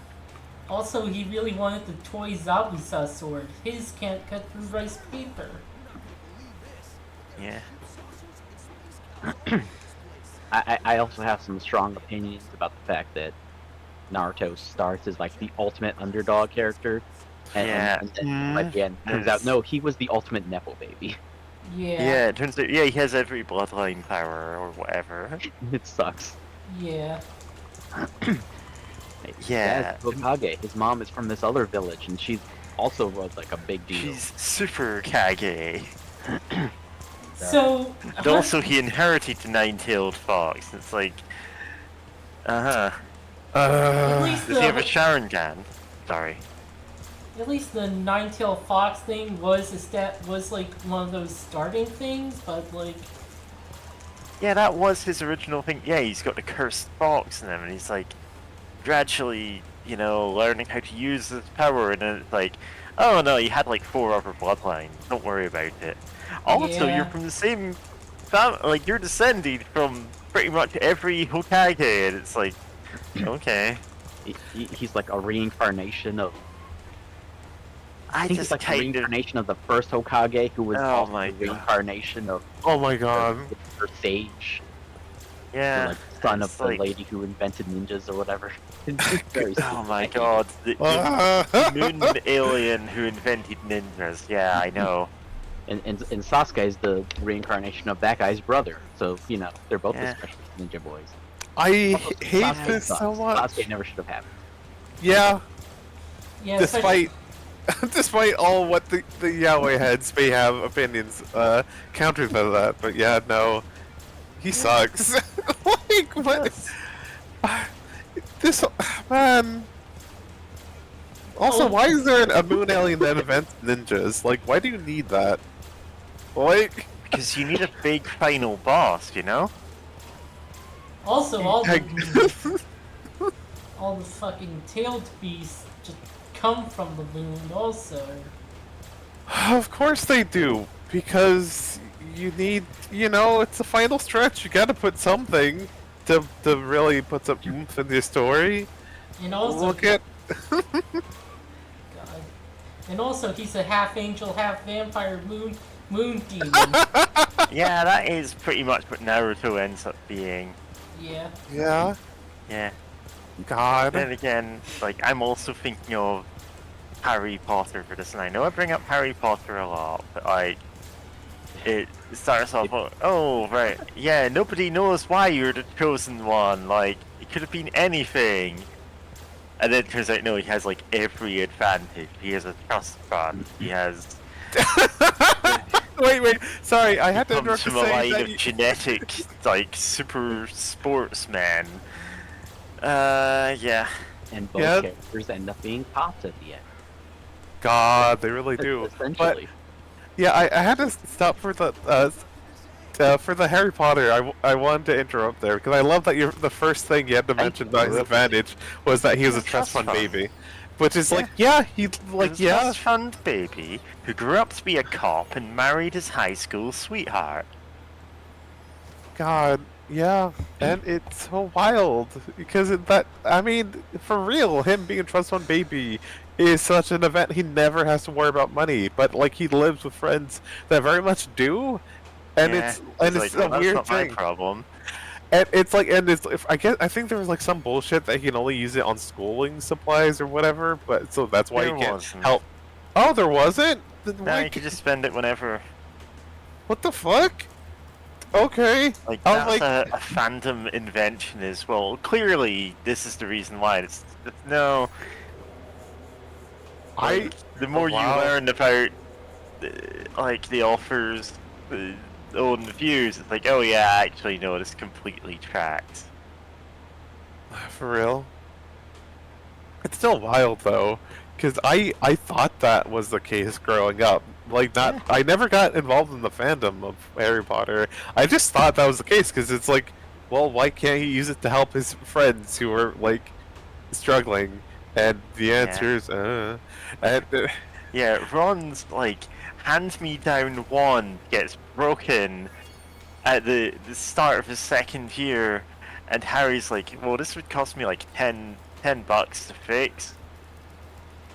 But I guess Yeah. Ron just doesn't get to learn for a year. oh my god, yeah, he really didn't get the library. Like, it comes up again at the end of the book, but it's like, man, that Chekhov's gun in retrospect just makes Harry look like a jerk. It's like, man, you've never bought any of your friends a Christmas present. Imagine that had been like halfway through the book. It's like, I don't know, like, Harry buys Ron a wand as a Christmas present. It's like, wow, this is the most thoughtful thing anyone's ever got me. And it's like, he like holds onto the old broken wand because it's like, oh, my parents would kill me if they saw me throwing it away though, because this was like important to some member of the family, and then that's how you get to the end of the book where it's like backfiring, and that's important. Yeah. Yeah, I- but no, no. I don't think Yeah. he ever buys fresh. Oh wait, no, he does a couple of times buy them Christmas presents, but it's just like for the most part he just doesn't care. God. And it's like, no, like, on the one hand, no, he's a kid. You shouldn't expect him to solve everyone's problems by throwing money at them. But, like, this is even the thing that the school should step in and go, oh, hey, man, do you need to borrow one that doesn't have a chance of killing you?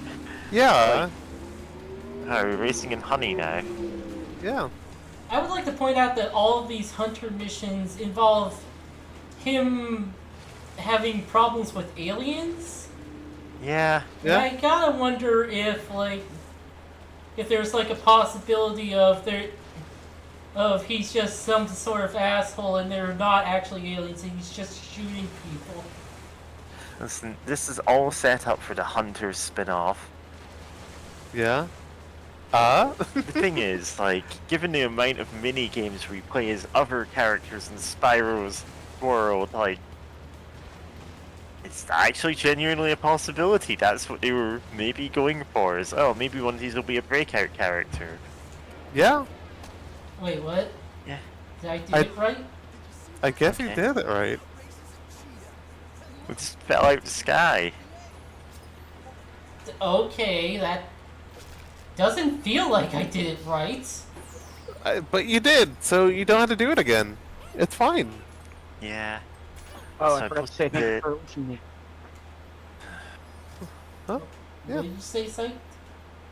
I forgot. I didn't get to say thank you for releasing me. I was looking for What? a honey themed music track to boot. Ah, nice. Yeah, the Wasp Hive theme from Donkey Kong Country 2. It's so good.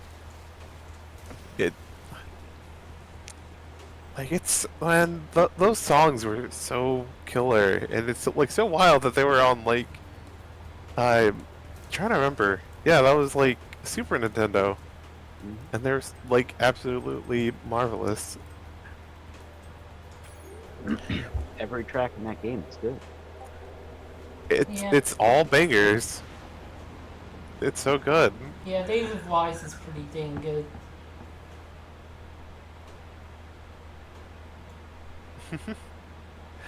No, I suddenly remembering, like, when people go, like, listen to an OST or something, like, oh man, the kind of meme response of, like, they didn't have to go that hard, but, like, no, normally it's like, they did have to go that hard. It's like an OST for a whole game, and for They most had games, to like, go yeah. that hard and no further. It's like it makes sense to have a really phenomenal tracks, but there's one that I'm like, okay, I think I would actually agree this is actually like a lot, and it's like the I think the Game Boy, like, or maybe like the Nintendo, Super Nintendo, like Picross game or something, where it's like it has such a like amazing like energetic like soundtrack, and like I'm like, okay, why did they go this hard? Like they could have, like, you think like a more like slower pace or like chilling or more like like a more slower paced track would help for like a puzzle solving like game, right? Oh But fuck! no, they went like, oh, okay, at least you made it. Oh dear. Okay, at least you saved. I didn't want to see it again while you're in the air. I didn't know if something else would go wrong. But yeah, it's like so like strong and powerful. Like like they like, okay, you know what? Maybe they could have just like ease up a little bit. But it's just like also the mental image of someone jamming out to this track while also trying to solve Picross is really funny.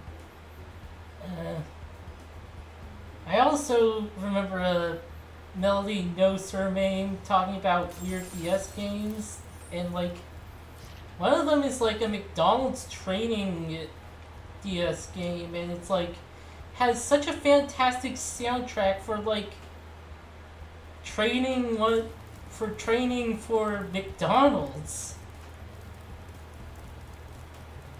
Huh, that's so funny. They really. Listen, I need to work this into my McDonald land creepypasta universe. I'm never gonna make anything else for that. That was all a bit.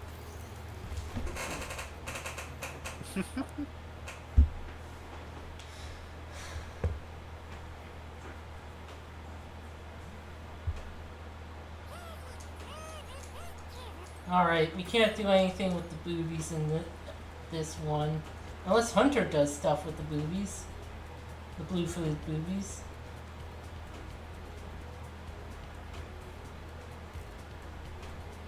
Oh, huh. This looked like the perfect place to have Hunter. Yeah. Where he's looking after the boobies. It's a perfectly valid term for them.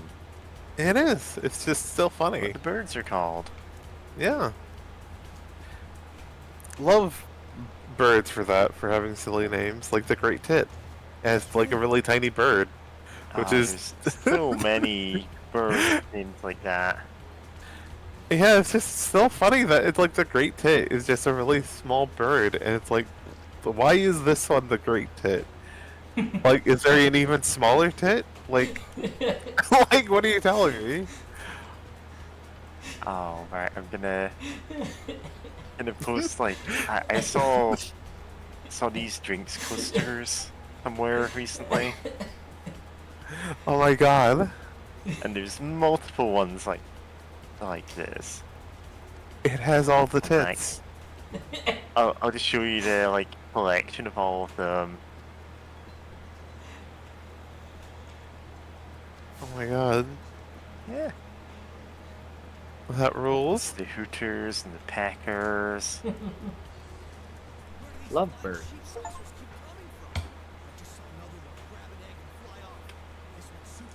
Nature is beautiful. Nature is beautiful.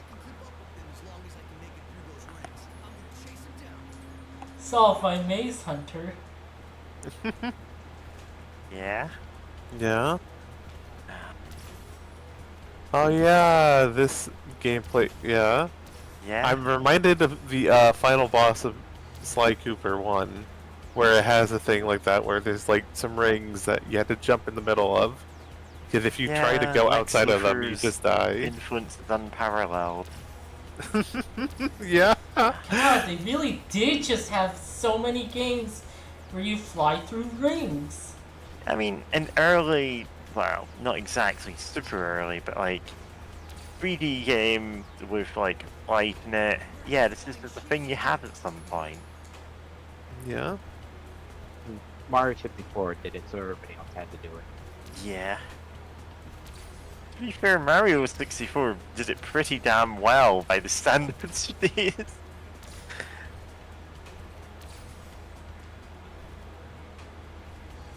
Yeah. I assume at some point Sonic the Hedgehog also had to go through rings. Listen, have you ever heard of Sonic and the Secret Rings? Oh wait, I just That's remembered. not the plot. Yeah, Sonic did go through them in Sonic 06. Oh my god. Well, of course, in Sonic 06. No, it. Man. More game studios should unionize, because like shit's Yeah. wild. Because it's like, man, Sonic 06 went through so much like nonsense. But it's not like really unique, unfortunately. Yeah, it's like it's an epidemic at this point. It like the software developer, like there are very few unions that really deal with that, and they're not exactly like widespread enough. But you know, there are like games companies that are unionizing now, like for very good reasons. Like Bethesda have like that's a wall-to-wall union. Like every programmer there, in fact, probably everyone in the company at this point is unionized now, simply because like You've seen what happens when they don't do that. Yeah. Yeah. Also, this is weird because you can't attack the saucer. You just, oh my god. No, you had to follow the saucer. It's about stalking him. Yeah. I just remembered a mission type that games used to have where like, no, I did that right. I blatantly did that right, and it failed me. Man. Yeah. But yeah, Sorry. Type of mission? yeah, the follow, where you have to like stay. Wow. I mean, yeah. Where you have to like be a certain distance and like follow a guy. And sometimes you have to be within a certain distance but not too close. Oh yeah. Get creative with restraining orders. Oh no. But yeah, I mean, in some games it made sense. Like Sly Cooper 2 had some of that, and it's like, you know, you are, you know, a like professional thief in that game. So it's like trying to sneak up on guys to figure out like, okay, what's the code to their like warehouse or whatever. Like you gotta tail them. And it's like, okay, yeah, that makes sense. But yeah, I remember like even like, I mean, technically, Grand Theft Auto, I think Grand Theft Auto might have had that in some of them Oh, at yeah. least. But like, it sucks because usually you're in a car and then like, but how NPCs drive cars, is not always the safest way to drive a car. So things can get hectic.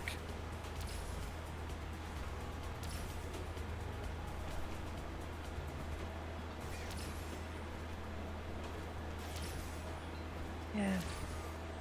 Man, I've been looking for an opening this whole time to go, oh, speaking of Lex Luthor's rings, that Superman cartoon's good, huh? So's that Batman one. Please, talk about something like that I can add to. That's fine. I'm like, I talk about this too much. I need to watch that Superman show. You need to watch both of those shows. They're both really good. Superman show's pretty good. I have not seen Paper Safe. Oh, I would absolutely recommend it.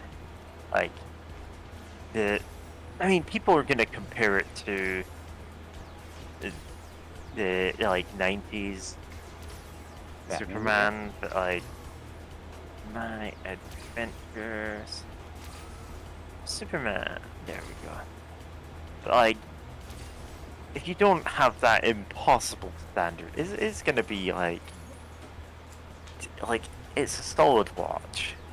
I like a lot of their alternate takes on characters. It gets kind of gay a few times, and I'm like, good, yeah. I like that Gideon the Knight is inexplicably like acting as a character in it. Oh, I'm actually talking about the Batman one there, but also, yeah, the same things apply to that.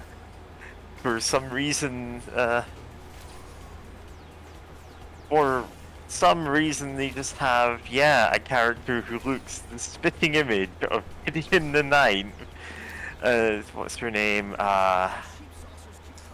She's the fire one. Something gory. Is the character in the comics is male. His name's Nick Rory. Apparently, Yeah. it's still something gory. Yeah, I was actually asking, like, what's the Also, supervillain code name? Yeah. They kind of transplant a few non-Superman villains into that, just because you know what, it's fine to do that. You've done that with Batman enough times, who cares? Like, Gentleman Ghost is not a Batman villain in the comics, but they keep putting him in things. Oh my god. I could have done without Deathstroke being in that show. Real tired of Deathstroke. Yeah, I'm indifferent to him. It's fine, he can stay, but like... He sucks. Yeah. Turning him into a weird twink didn't really make him any better. Oh yeah, he's an anime twink now. What? They made him to a twink. He's Michonne and Deathstroke. Why I is there hate- Michonne? I hate him a That's lot. so weird. Like, yeah, no, my only, like, other than the Teen Titan, the cartoon, back Cartoon Network ages ago, my other main, like, key point for Deathstroke, other than also he's the inspiration for, Deadpool, I mean, my third, like, The first point of reference for That's right, Deathstroke is, Terminator. is a few pages of a comic I saw ages ago, back when I used to lurk on I 4chan, know, and you're going so quick. where it's like Superman is like, you know, like, kind of, what's, like, taking the place of, like, Bruce Wayne, He's like, on a party or something. impersonating Bruce Yeah. Wayne. Wayne? Like, Oh, yeah, appeared Bruce at, Wayne. like, pick of, oh, Thank you, actually, really? Batman appeared at the same time as me, you know? Yeah, but, Yeah. so, it's like, you know, he's, like, partying on this boat, and I think he gets, like, poisoned, and, like, It's instead like, of killing are him, it's you just, Bruce Wayne? makes He's him like, drunk. yeah, sure. yeah, he's just, like, he's just kind of out of it. He's like, how are you alive? And, like, he tries, like, attacking him with, like, his katanas or whatever, and they just, Gets Break flung or into bend? orbit. yeah, and he just flings him into orbit. It's so good. And Oh. you kept, Nobody ever believes him. Like, nobody believes that Deathstroke just happened to him. Gosh. Also, let me tell my story. Sorry. It's like, but yeah, no, that's I do appreciate the added detail that he tells people about the time Bruce Wayne flung him into orbit. You know, just flung him off of his boat, and like no one believes him because it's like no way Bruce Wayne could do that. That I never knew about that, but I did know about him getting flung off the boat. 'Cause, like, you know, just Kent, just like Clark, you know, just for a second I forgot that his first name was Clark because like Kent also sounds like a first name. Anyway, you know, just Clark just, you know, yeets him off the boat. It's like, and that's so good because you know he would never normally do that as Superman, but you know the you know he's just you know he's partied a bit too hard, and it's just like, yeah, I'll just get a guy like into like fucking I forget the term for it, but you know, just yeet him off the boat, kind of like I mean, it would have been funny. It wouldn't make sense, but like, you know, the Team Rocket thing where they get thrown and like little twinkle star. I don't know what that trope's even called, but I think that would have been really great. Yeah.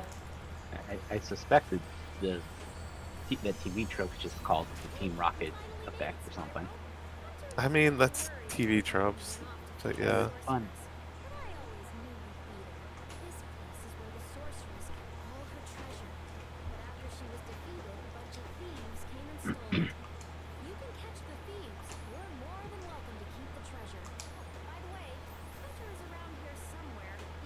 Oh no.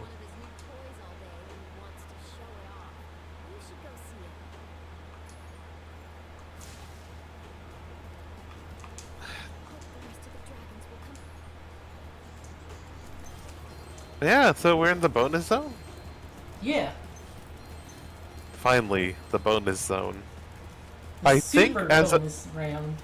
Oh yeah, true. I remember when I went back to play this game as an adult, I think I did everything here except for one. Just one thing was just so annoying, I didn't bother. But I still got 120%, so it's fine, I guess. Well, it'd be fun to see if you can handle the stupid snowboard race or whatever. Oh, good.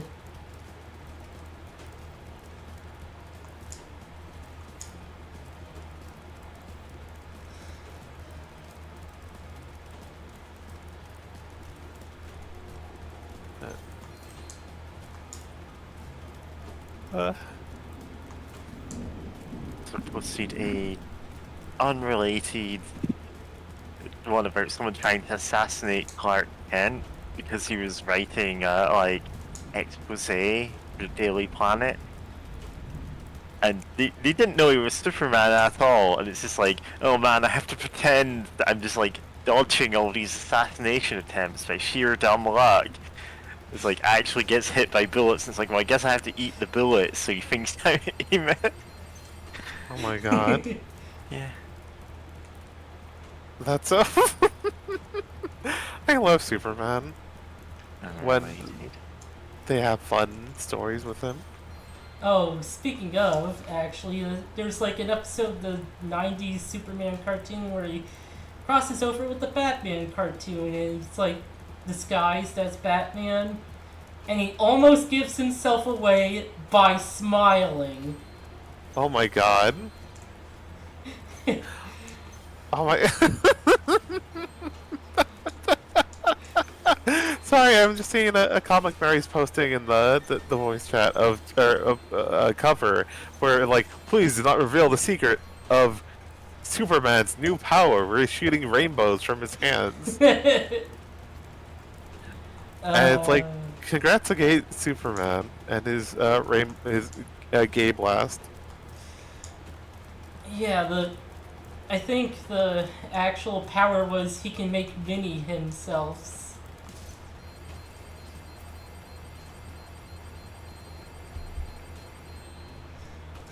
God. Is pink kryptonite turning him gay a joke or an actual thing to happen? It's a real. It turns him into a woman, and it's a really feminine thing. I think sometimes maybe he turns gay. It's a real thing. Like I know it's happened in like the 2000s that there's a comic where that gets brought up. It sucks. Oh boy. So, yeah, comics. depending on the continuity, either makes him gay or makes him a woman, and it's like, yeah. To be fair, the ones where he turns into a girl, it's like, you know what? Magical girl transformation, go. Yeah? He also has a magical girl transformation in My Adventures with Superman. To be fair, yes, he does. It's pretty much just that. Yeah.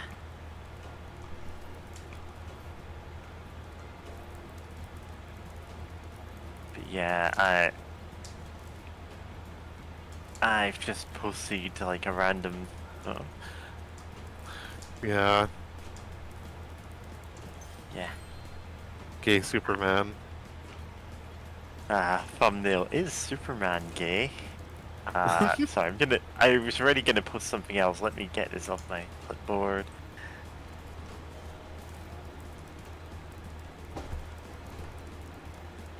YouTube. Yeah. Yeah. Hi, Spyro. You see the I ship it. She was really worried about Yeah. whether or not to fight the sorceress. Like in a lot of continuities, yeah, you can just have them smooch and I'll go, yeah, sure. Came back safe. I just finished fixing up an old submarine. Why don't you try taking it Yeah. for a spin? Take myself for a spin? Great. Hop aboard.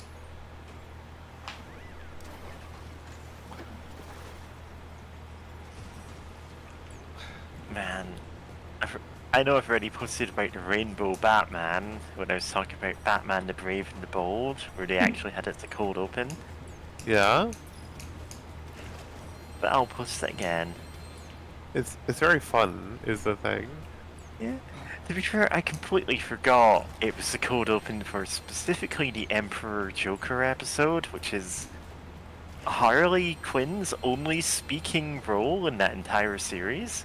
What? She isn't even in any of her, like, normal outfits. At least I think That's it's her only weird. one. Yeah. The thing is, like, Harley Quinn gets enough prominence everywhere else that I'm like, yeah, okay. You know what? Fair. She went from being, like, a one-shot character they made just in case they couldn't get permission to do a joke, with the Joker coming out of a birthday cake and doing a little, like, dance, like, you know, the girl on a birthday cake. Yeah. And then they got permission to do it anyway, and it's like, well, we already have this character in the script, let's keep her, and she became a fan favorite. Oh yeah. She went from that to being one of the most popular DC characters. Like, she was headlining comics, like, for, you know, been headlining comics for years, and is probably their most prominent female character, to say the least.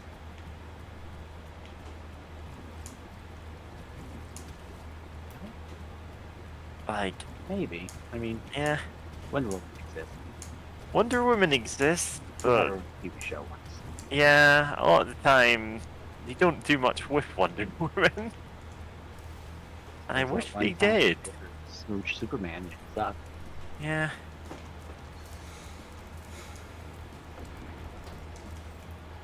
Check it out. This is the world Oh, is that Super Batman of Zuranar? Yeah. Batman is there in R. They brought that back. It was stupid. Yeah. And it's like, no, you don't need to bring it back. It's... Now it's a separate personality that Bruce intentionally created as a backup in case he ever loses his mind. Ah. And it's like, what? What? I mean, Okay, who so- among us? Okay, so if we lose, Hunter has to slick down the whole course with his tongue. So let's intentionally lose. Yeah, just immediately swerving into a wall. Yeah.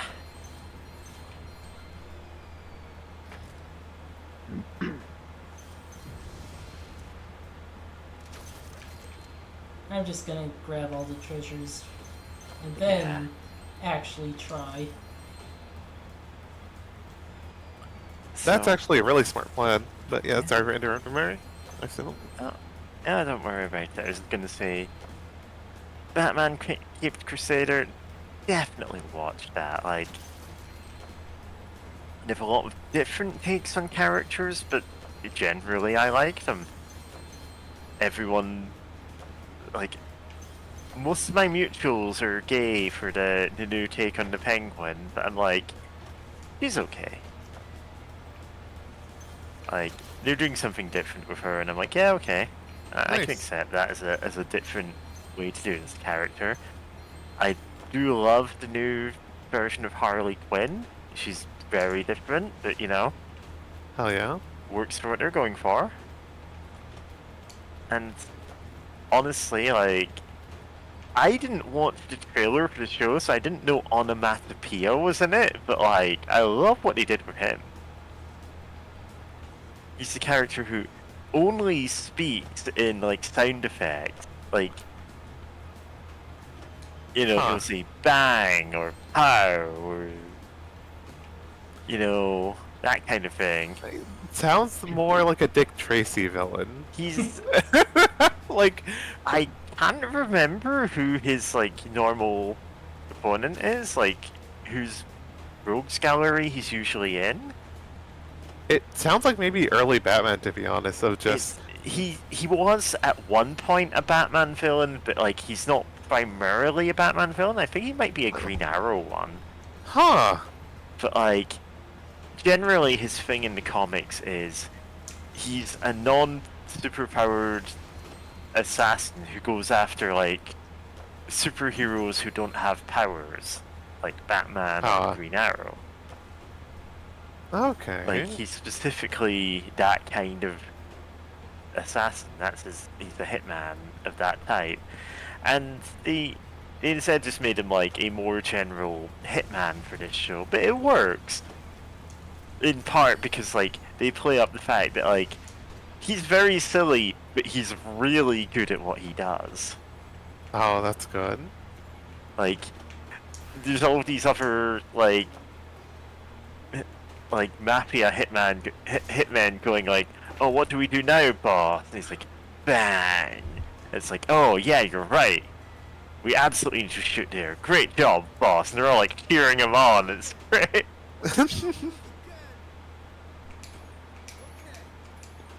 Okay, so we gotta lose again. We gotta keep losing. Oh wow, this has the. I forgot that this has the whole tricks for boost thing. New tricks I for don't- boosts. I know it Jackson, didn't invent Mario it, but it's a Kart fun would. mechanic. I don't think it's done well here. Can't believe Mario Kart ripped off Spyro track. To be fair, I can add. it was more Crash Bandicoot. Crash Bandicoot has. Oh, does the Crash racing game do that too? Yeah, they actually had the I forget I forget which game did it first, but I do know that Crash Team Racing had you do your drift to build up like a boost, like you drift to build up a boost thing, except it's like as soon as you get out of the drift you start boosting. So it's like the key strat is to try to drift as much as you fucking can to build up to just keep boosting and building up charge of boost, especially. It was really fun. Loved as a kid. So speaking of Batman, Speaking of Batman, there's a new Cassandra Cain Batgirl comic coming out. Very exciting. yeah. Yeah. I'm expecting to somehow be very disappointed when it happens, but I'm hoping that doesn't. Yeah, same. I hope it goes well. Like, because she seems like a really cool character that cause there's so many things I need to read, but I've been just kind of distracted and held up with things. But yeah, it's she seems really cool. It's a shame that there's not more of her. She's my favorite character in all of fiction. Nice. I also like her more than a lot of real. Yeah, that's fair. I'll admit that I haven't actually been keeping up with your recommendations of everything. I just find it kind of daunting. I'm like, oh, I don't know where to start. But I'm better able to do that with Spider-Man or other Marvel ones. Cause I'm just well, I know generally what storylines people were talking about for these. Yeah. I mean, I just start with the first thing on the list for the Cassandra Yeah. Cain recommendations because I remember it's talking about it. It's I think it's where she gets introduced. Yes, she's introduced. Maybe halfway through the No Man's Land arc. Fuck. Yeah. Rip. I forget when she exactly. Sometime during the No Man's Land arc, she's first introduced. But it's also a very, very good arc in general. Is No Man's Land the one where the villains each take over a bit of the city and have their own weird beam stuff going on? Or am I thinking Yeah. of something else there? It's the city gets destroyed in an earthquake. The U.S. Yeah. government says, "Too much trouble. You're not part of the U.S. anymore. Go fuck yourselves." Yeah. Which is much more believable the older I get. And Yeah. Yeah. At the time, it's this is ridiculous. No, that could and then it becomes a giant gang war between various factions, including Jim Gordon has some of the GCPD, and Batman's sort of doing stuff, but he actually leaves for a very long time because they wanted him to be in other books and it wouldn't make sense, so he just kind of skips town. It's very awkward. Yeah. But everybody else takes over and they're great. There's a lot of Oracle, there's a lot of Lana Bertinelli Huntress in there. She makes herself a costume so that she can fill in for Batman. And everyone's oh, she was Batgirl. It's no, she was Batman. Yeah. Then Batman. She was Batman. How dare you? Yeah, it's Batman left, so it's okay, I don't I need to be able to help people out. There's a lot of wrong happening here, and I need to have some she knows the mystique, the mystique and the authority that Batman has, and it's well, I mean, I guess I'll be the shit. Let's be Batman, and took up that mantle. And that's really cool. I feel the wiki maybe splits the difference and has her just refers to her as the Bat at that point, maybe. But eventually Bruce comes back, and Helena does like one thing that he doesn't like, and he like breaks to her apartment and steals the costume because he sucks. And then he brings back to Barbara, to Oracle's the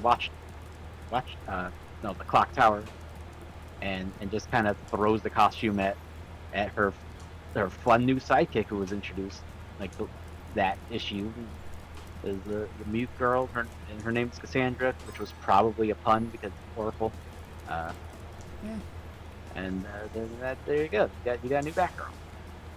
Huh? And immediately it turns out her dad is supervillain. He shows up to try to kill Jim Gordon, and that's the beginning of her story.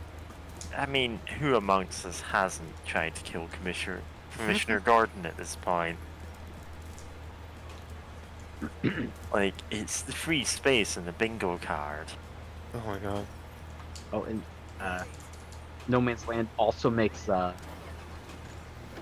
John Paul Valley Azrael, who was the terrible 90s Batman replacement when Batman got broken. They make him into a really, like, he's great in it. Like, he's a really wonderful character. He becomes like besties with Cass. It's great. Nice. And I feel like it just kind of vanishes after that arc ended. I don't know if he's ever in anything again, but he's in that. It's great.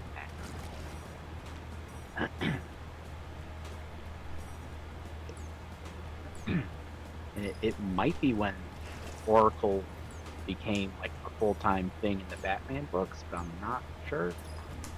Like, she was Oracle Oracle is introduced in storyline in Suicide Squad, I believe.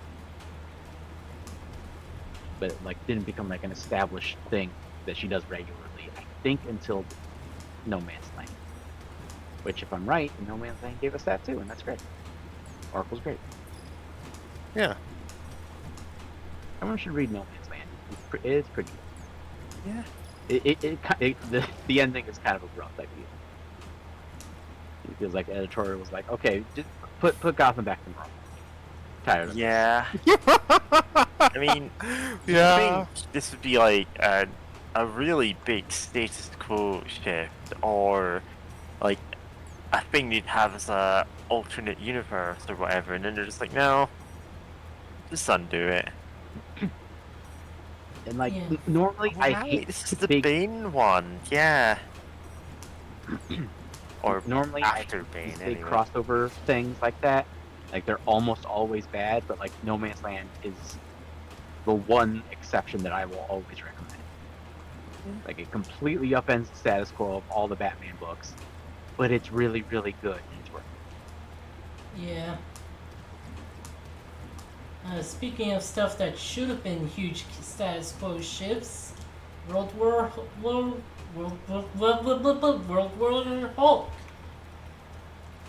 War Hulk. I don't know much about that other than, do people just get turned into Hulks? No, it's basically. Is that what? Okay, so Hulk was sent to like another planet by several superhero people. Yeah. The Illuminati. Yeah, they called Oh themselves yeah, the the Illuminati. Why would you call yourself the Illuminati? Well, Reed Richards is part of the gang, so they don't have any Oh, good yeah. ideas.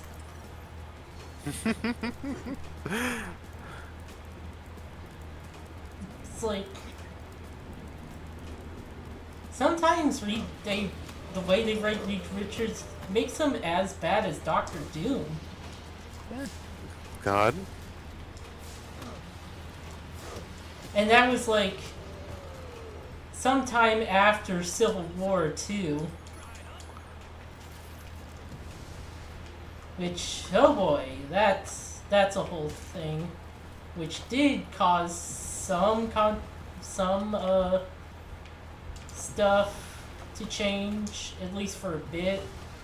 God, I remember Civil War, like the first one. Yeah, the original. Not the real life one, the comic one. Not that old. Not that old. Yeah.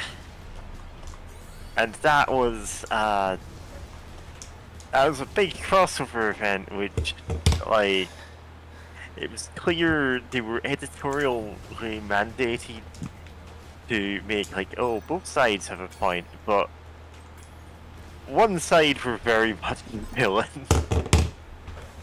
They were the villains, and also they were like, except I don't think some of the. Okay, it said that the main writer for that thought that they were in the right and should have won, but not sure of the. Was there that like an actual interview, or was that just someone saying that he said that? The main writer saying that the pro registrations side were correct. God.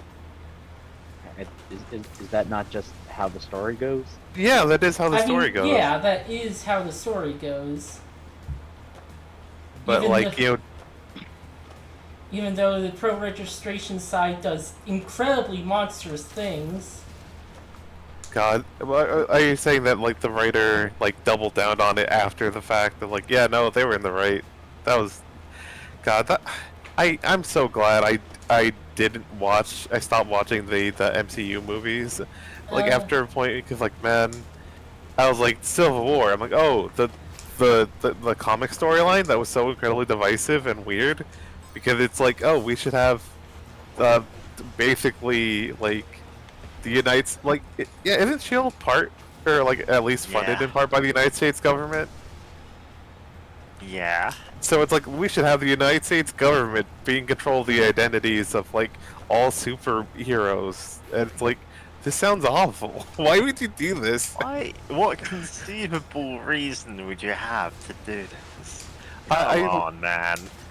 Yeah, and I remember learning that apparently in the comics, it's like a big plot point is involved with right, I forgot what they're called, but like the insurance agency for like superheroes and their nonsense of like someone purposely wanting to start this happening because they know that they would cause so much widespread destruction that they would make, you know, be able to make some money off of it or something, which is wild. But it's like, you know what? Like, you know, I kind of get that. Like, thing is, even if Civil War had been good, it was still what eventually gave us Spider-Man One More Day. Yeah. Oh no! It's double that's- wrong.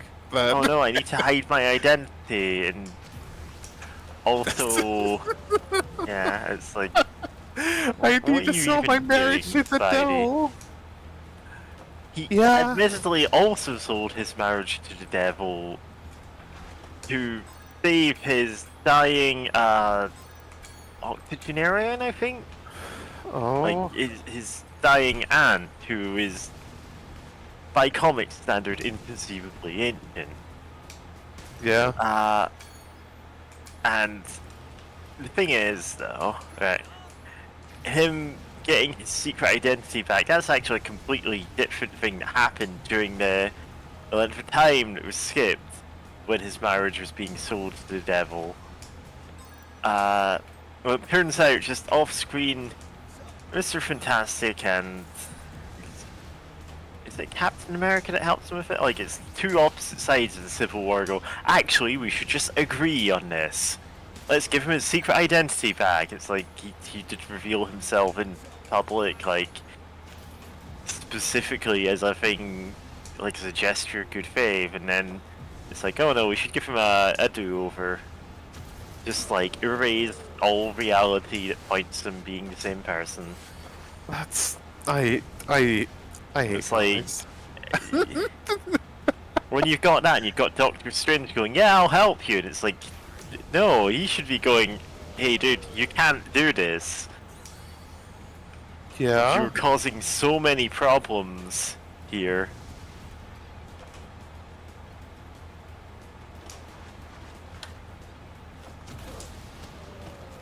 Yeah. So weird. Yeah.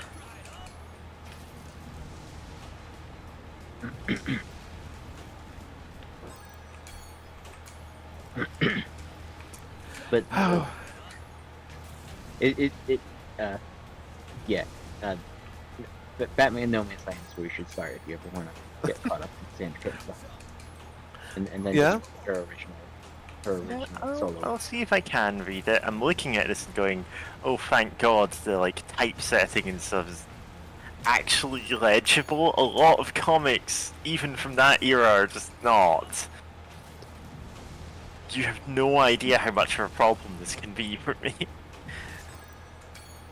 I can believe it. It's still wild though to think that it's like the font just being awful is like a thing. Lettering can be make or break for, oh, I'm not actually able to read this comic, or like great difficulty. Oh yeah. No, I understand like the I understand that like I also like I have like my own like vision and eye problems with stuff where it's like where I very much am keenly aware of like things that handle subtitling good versus which ones like which media or like streamers whatever handle it poorly. But it's just like funny that like it's like, hey, you're like, you know, this is a comic book. People are supposed to read this. How do you fuck that up? Like this is I mean, it's kind of a mixture between like there's a level of lettering that might be acceptable like in physical media where it's just like, huh, I can't quite read this, I'll hold up to my face, and also that like scans might not be of the best quality if they're of older comics. True. Especially, and so you end up with like two problems that kind of make each other worse. Hello, Adam Green. Oh, Doing, got like, someone in chat. An awful race. hello. Oh, Yeah, Spiral's great. yeah. Yeah, except for this race. Yeah, this race And all the sucks. other races, and the ring thing that we were doing, and Yeah. skateboarding. But aside from that, perfect game, 10 out of 10. I actually No. like the skateboarding On the growing up. whole, yeah, it's not bad, but it's like, God, did you see that jump earlier with the hand? You weren't here for that, were you? No.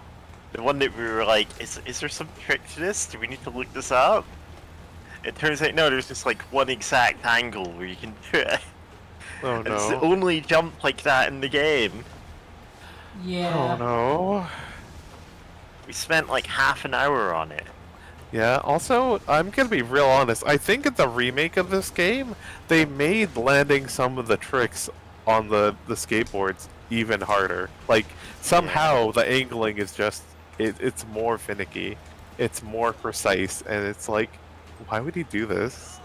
Adam Green is from England, apparently. Cool beans. From England. Yeah, I'm in England as well.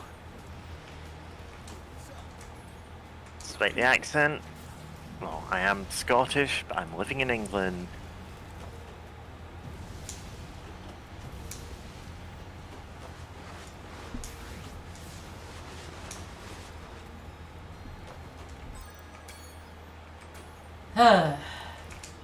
God, the platforms are just so tiny.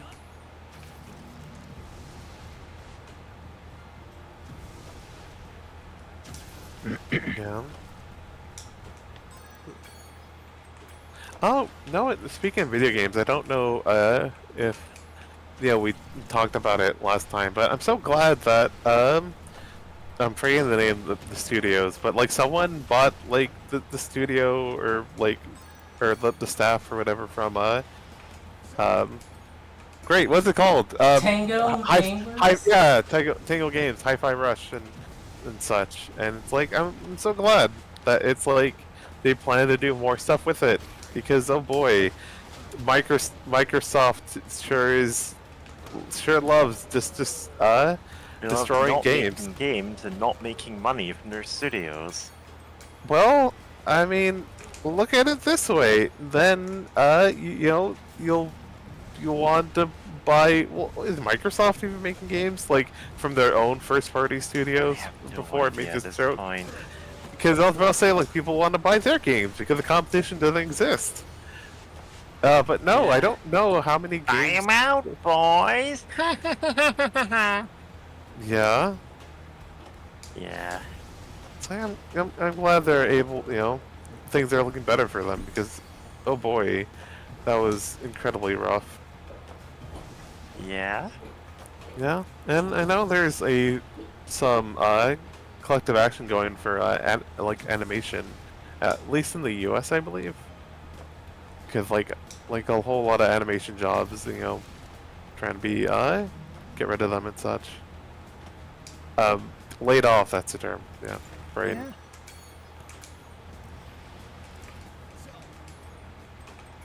Listen, I know I say this a lot, but we need to destroy capitalism. Yeah. Yeah. Like, I'm starting to sound like a broken record here, huh? Yeah, but What happened to this board? it disappeared. But yeah, no, it's so just outrageous of how bad how later stage capitalism it keeps getting. Of just like, oh, what if we, even like for video game studios, of like they spent all these years making games more and more expensive to make, costing more and more millions, and then are like, what if we just start closing studios and like spending the money to buy studios just to close them and just so that we own the IPs and then do nothing with them ever? And it's Yeah. like, why? And like, oh yeah, God, I just now remember hearing that like some news from back when stuff for Grand Theft Auto 6 leaked, that people have been digging through some of the files and found out that it's like for Grand Theft Auto 6, they've spent $2 billion producing it already, and it's like that money could have gone to literally anything more useful. And it's like, oh, and the fact that because it's gonna be so big, it's like, what was it? Oh yeah, they're gonna have updates like throughout, like, over time to add in more of the map to try to like reduce crunch. And it's like, okay, I'm like, okay, I can kind of respect that, but it's like, no, it also would help reduce crunch. Just making a normal for a AAA like open world game size map, and just focusing down on that instead of making it like, oh, we need to have something the size of actual Miami. It's like, no, you don't. It's fine. Like. Really Like don't. so many, like hell, look at Breath of the Wild. That feels really big and open, but it's like it doesn't take you like too long to get from like one side to the other. Like if you actually like, oh, like no, I'll just walk it. I'll go on my horse. It doesn't take you like hours to do that. Because game developers have been doing fun tricks to make things seem bigger than they are, and still feel big to walk around and explore without taking literally forever. Like I figured that out while replaying New Vegas and actually beating it and spending a lot more time just traveling and not fast traveling, and just being like, oh, like things aren't as big as they like look, and I appreciate that. And it's like you can just do that. You don't need to make something stupidly huge that costs $2 billion. Wasn't the game planned to retail for $200 a pop? I think so. Something ludicrous like that. Or like I know there was some speculation. They're like, oh, this game is gonna cost like $150, and it's like, why are you saying this like this is a neutral or positive thing? This should be like, oh, no one should buy this. This is gonna be $150. Like, like, oh no! And speaking of that, I learned that for EA's next Dragon Age game, there's some pre-orders out, and some of them are like $150. They don't include the game. How? We How? forgot to include the game. And there's more expensive versions of the pre-order, and none of them are clear if that actually includes the game or not. And it's like, excuse me? And I'm suddenly remembering that, like, years ago, reading an interview or like, no, an article about like BioWare games and how when the last Dragon Age came out, like it was horrifically mismanaged, and the the management was like counting on like the BioWare secret sauce or special magic or whatever to get it done, which was just what they called being horribly mismanaged and overworking everyone. Yeah. And like there was a lot of people working on it who honestly hoped that the game would flop, just so that management gets some comeuppance, some like show that hey, this is a bad business idea. This is just a terrible. But no, it did great. It did great. People love their Dragon Age, so yeah. And what? Apparently, you get bonked forward by the other racers. Huh? Didn't think about that. But yeah, no, it's wild that it's like $150 pre-order that doesn't include the game, and it's like, and just like man, like late stage capitalism going all out in just like you really see it in the video game sector, like the video game industry. It's just wild. Like Christ. $2 billion! Like, no game should cost $2 billion to make. Like, you should reconsider what you're doing by the time you get even a fucking quarter of that. Like, get real. Like, like, come on. Like, nothing... Functionally, no way you can make back your money at that point. Yeah. And, on the one hand, that shouldn't be the metric by which all creation is judged. But on the other hand, come on, man. You're a company who's trying to make money. What the hell are you doing? Yeah. Like, look, I know Grand Theft Auto 5 Online is making a ton of money, but it can't, like... that can't be fucking sustainable to spend $2 billion on anything, on any one thing. Like, what? Like, you could have, like, paid your employees more and still make a game with $2 billion. Like, come on.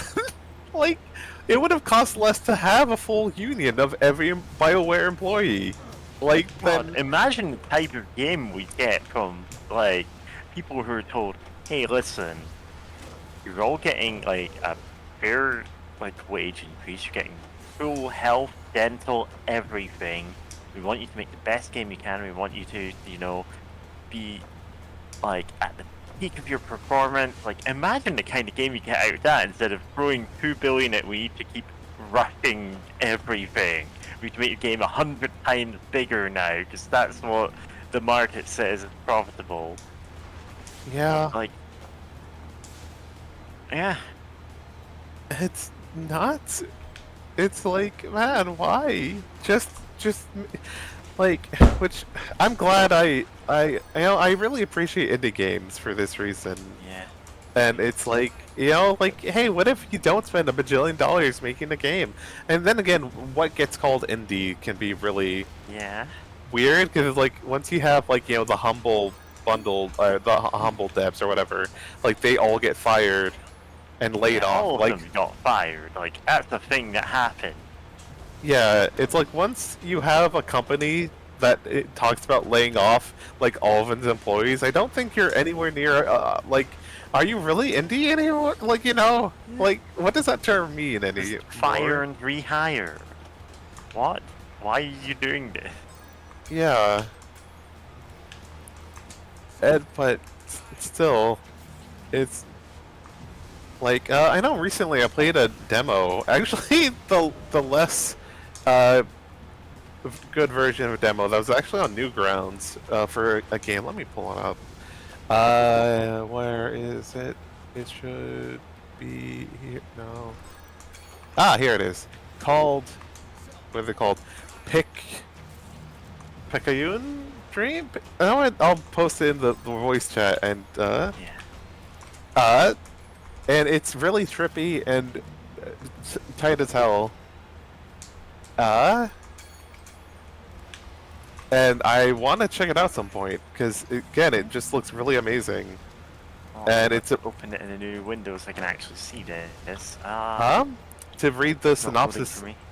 it's a roguelike Oh, man, blend I'm of loud. oh yes, sorry about blend of bullet heaven, horde survival, and bullet hell gameplay. Adrift across the endless void, you must fend off thousands of nightmares and otherworldly creatures, cover a mysterious, surreal story, and don't forget your transmission interrupted. And I just love the art. Like the protagonist is like this redhead, like Me astronaut, both, like cybernetic, person who like has such a unique design. It's hard to I cannot do it justice with my words, but it looks really cool, and I don't really play roguelikes, so I'm like, you know what? I'd honestly love to get this because this rules. And there's Bonies.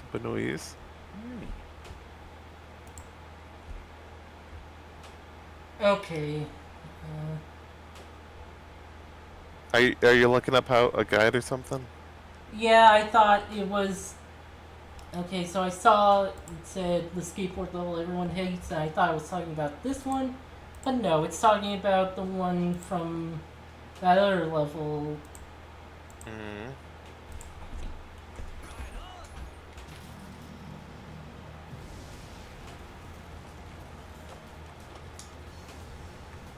Yeah, just posting a picture from the Steam page or, bananas and carrots. Yeah. I got towards the end of the demo, but I couldn't beat the boss at the end, and she's like this strange bunny girl who's like telling like your character all this like strange stuff, and it's like hey, like, are you good? Like, obviously you're corrupted, like whatever. But then get in a boss fight with her, and she obliterated me, as bunny girls are known to Bunny do. girls are known to do. Just obliterate people. Yeah. Yeah.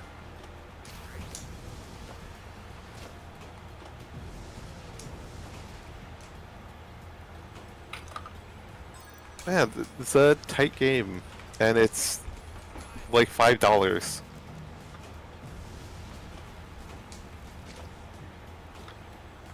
Hell yeah.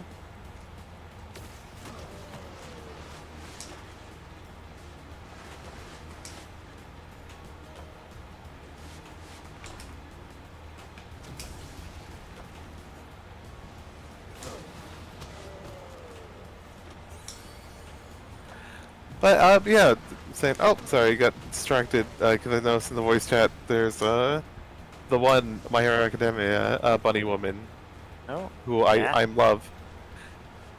I don't think I'll ever read or watch My Hero Academia, but I love her so much. Yeah. Also shout out to Mountain Lady. Yeah, my lady.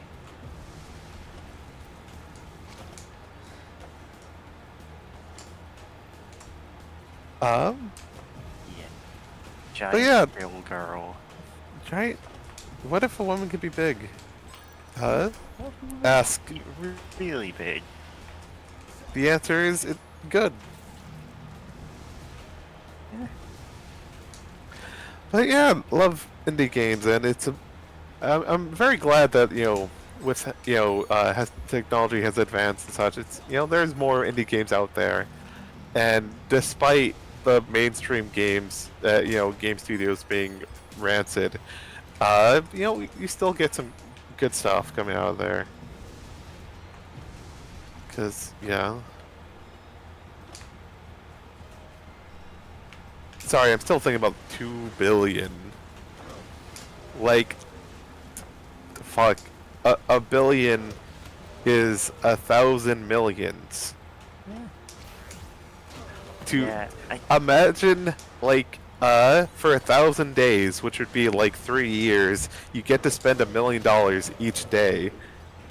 That's how much a billion is, and they spend it on developing a single game. It's the Brewster's Millions sequel remake, I suppose, where he just develops one video game with it and fires all the staff, and he's like, done.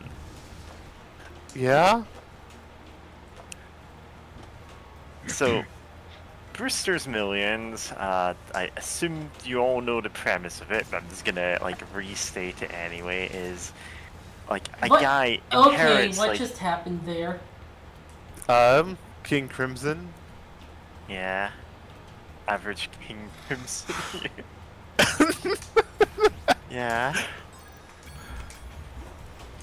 Game. Yeah, anyway, Brewster's Millions is a guy inherits hundreds of millions of dollars, but like, he's given a specific amount that he must spend before the end of a month, or he doesn't get anything. And it's like, the main thing that they, like, every remake of Brewster's Millions basically just adds a patch notes to the start of it. Hey, here are all the things you can't do to beat your way past it. Brackets. Because they were done in another version of this movie and we want to do something different. And there's a few adaptations, like there's a few movies, I think. I've seen one specific one of it, but I'm sure there were more. God. Yeah. And God, how many times was this movie remade? I saw the 1985 one, and I swear there were more versions of it. Okay, you can just sit there. If you don't bother me. Other film adaptations of it. No. Yeah, that was the most recent one. 1914, 1921, 35, 45, and 85. Oh, there's Miss Brewster's Millions, 1926. And a couple of other ones that are technically adaptations, but weren't called Brewster's Millions. And it's like, the original novel was 1902, but like, obviously every version of it basically updates the rules to say, okay, you're not allowed to just gamble it all away. Okay, you're not allowed to donate it all to charity. Like, hey, Wow. we've seen other Brewsters trying this. The Brewsterverse. Except Oh. they don't interact with each other. They can't Millions of Brewster. Yeah, The they just Brewster's Millions, like, spin-off where millions of versions of Brewster, like, have to spend all their money, and they're like, damn, how are we gonna do this? Because between us, we've got billions. yeah.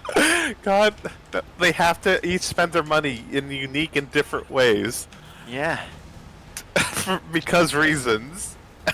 yeah.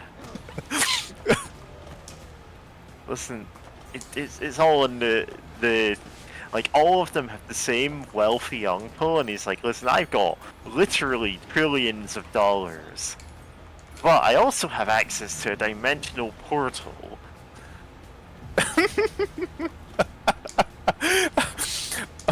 God, I didn't know Cave Johnson, also known as Brewster. Yeah.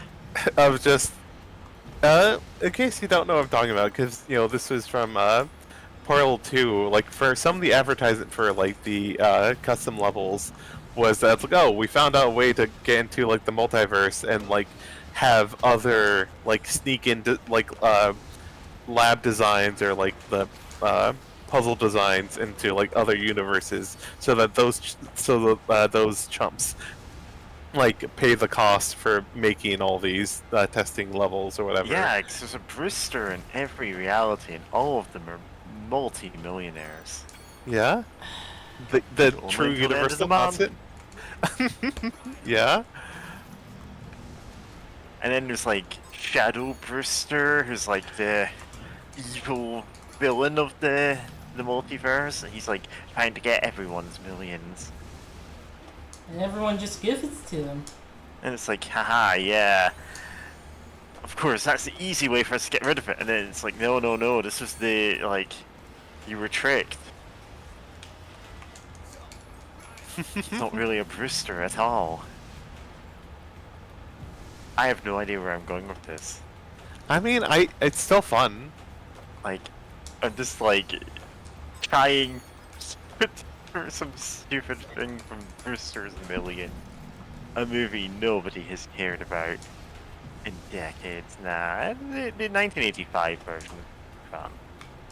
It's very much a like things just happen kind of movie. Like every scene between the start and the finale is more or less just, oh, something wacky happens. Oh, Brewster comes up with a wacky way to get rid of money. It's like that.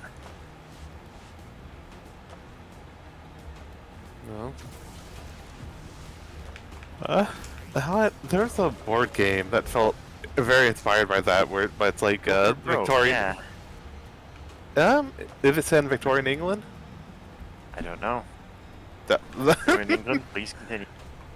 But yeah, where it's like, oh, you have all these riches, but you had to spend like so much of it, but you're like competing with the other players to, get the inheritance. So you're all trying to throw like the fanciest parties and own as many farms and whatever, and outdo everyone else, and it's a really fun time. Yeah, I don't know what game that is, but sounds better than Go for Broke.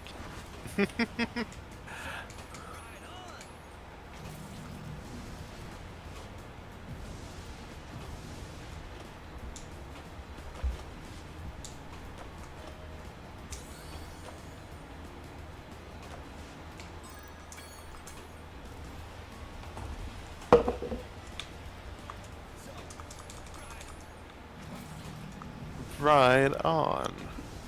No, right Sorry. off, Hunter. Yeah.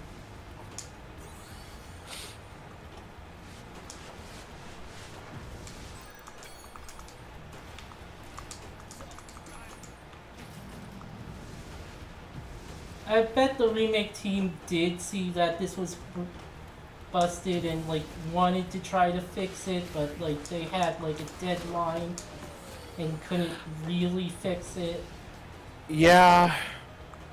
This was the same team that did the Crash 4, right? And the No, Crash remake. I think Oh, that no? was a different team. Oh, I thought it was the same. Let me. The Crash check. remake was Toys for Bob, I think. Yeah.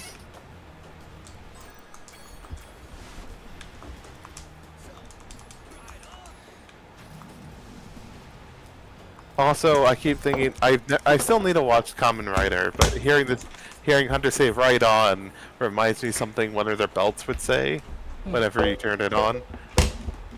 Yeah, I gotta also it's semi-related because one of the characters is basically a Kamen Rider, but I gotta play Saga Frontier. Nice.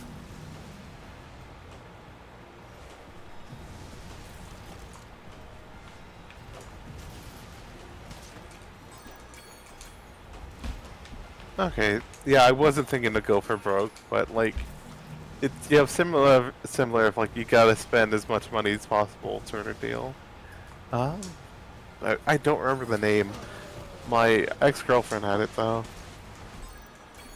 I'm actually remembering this game show, and I was very young when I saw it, so I don't think I understood it, but this game show where it's about where when you score you lose a certain amount of money, and I think it was actually about decreasing your debt, whatever debts you had.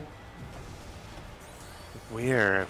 And it was a cloudy background, and it's 3 players on each episode. Fascinating. And yeah, I saw it when I was very young, so fuck these Yetis, or whatever they are. Yeah, fuck these Yetis. And fuck the skateboarding, honestly. It's poorly programmed, okay? It is just so poorly programmed. This fucking skateboarding stuff just does not work right. Yeah. And it's expecting so much from the player. Yeah. And fuck the hot dog kids. The ketchup And kids. the ketchup kids. My ass. Fuck you! Your cartoon hot dog husband. And the ketchup kid. And the ketchup. And fuck their sunglasses. Yeah. Oh, yeah. So there's an episode of the 90s Batman animated series called Joker's Millions. Where it's not actually Brewster's Millions plot, but it's like the Joker inherits a huge amount of money from like his one of his former rivals. And he's like, yeah, this is great, I've made millions, I'm gonna spend it on everything, I'm gonna clear my criminal record and everything. And then he realizes 90% of the money is completely fake, he's being conned. And, Thanks, game. like,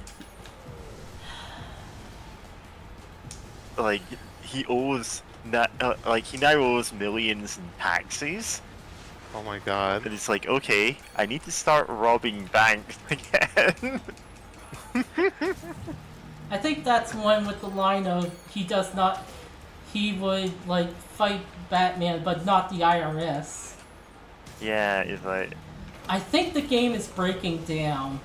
I Yeah. think the game is breaking down. reality Things. is breaking down around you, you know?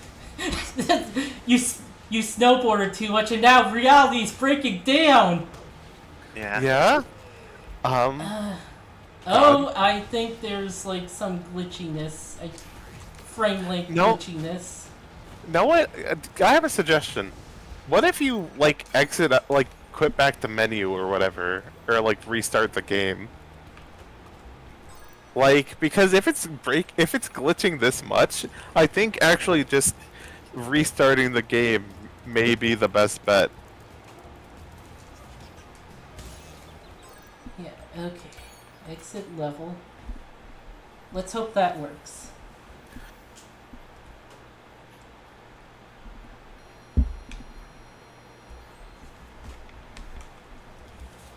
Cause yeah, this is getting ridiculous. Like, people are crashing into you at the very start of the race. I never had that happen on the PS1 version.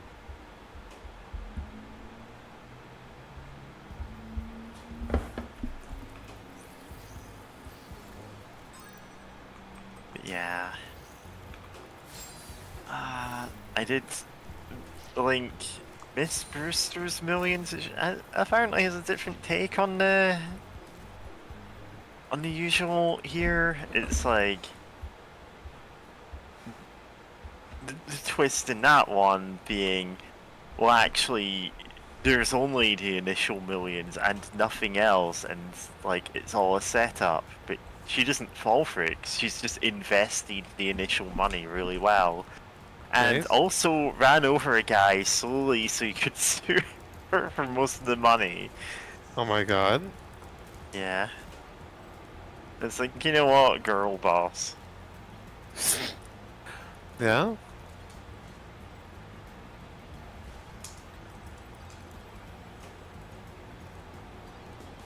Okay, let's try that again. Check it out. Listen up, Raymond. Right on. Yeah. I'm just looking at different ways to resolve this.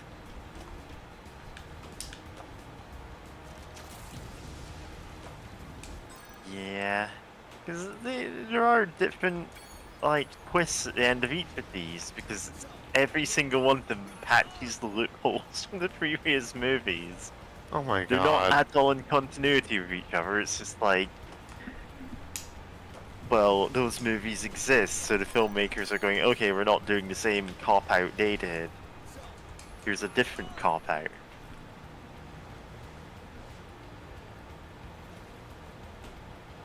And I do, like, despite almost every version, there's probably just being the same thing of, like, disconnected scenes of spending money in ridiculous ways. Like, I do like how the 1985 one handles it. I still think it's a fun movie. Nice.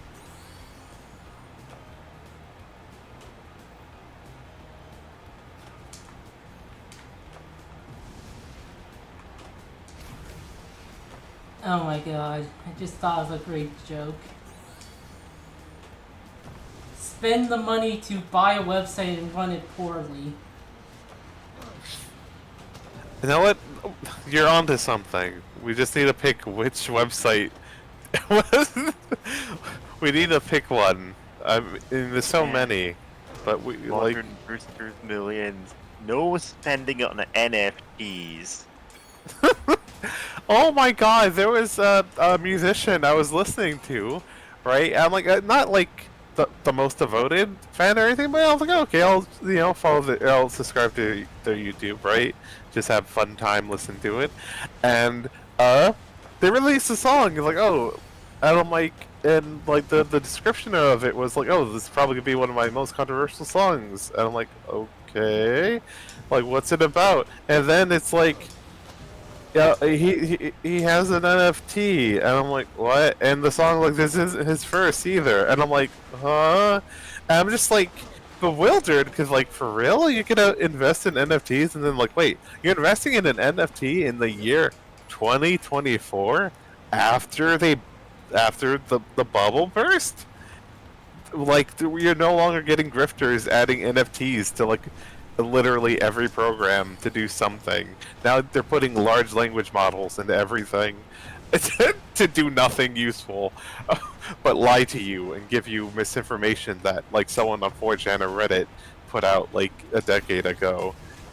So it's like buddy, for real? You're getting involved in NFTs now? And you're making a song about it to advertise? Like, for real? Like, Yeah. what's your problem? Like, are you like, you know, to mention me, like, are you stupid or something? Stupid? Like, No.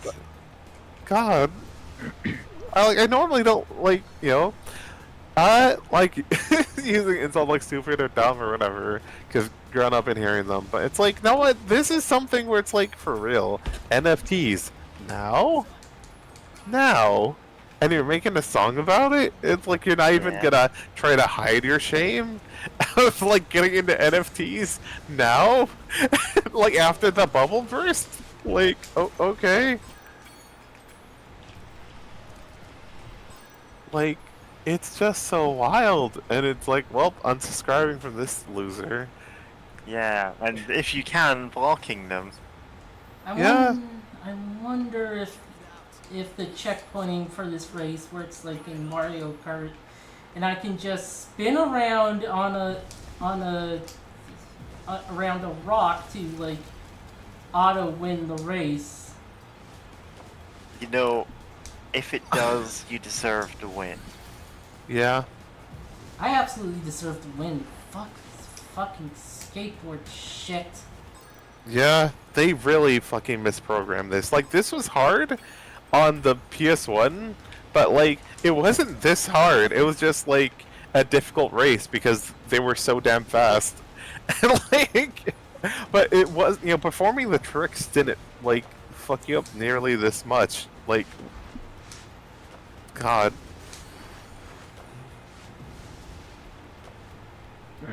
What the hell happened here? Yeah. So it might just be because I recently guested on Iggy Maid's Hypnospace Outlaws stream, but genuinely I've just realised, oh god, NFTs are exactly the kind of scam that would be in Hypnospace Outlaw. Like, God. it would exactly be a thing that you could like start stealing them from other users because there's nothing stopping you doing that.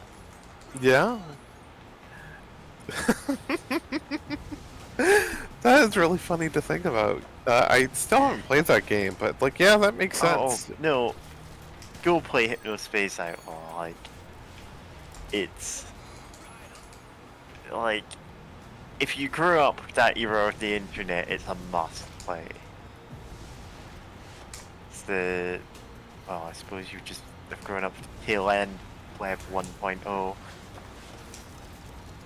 But yeah, it sounds great. But God. Oh, and real quick, this trilogy remaster was also made by Toys for Bob. Okay.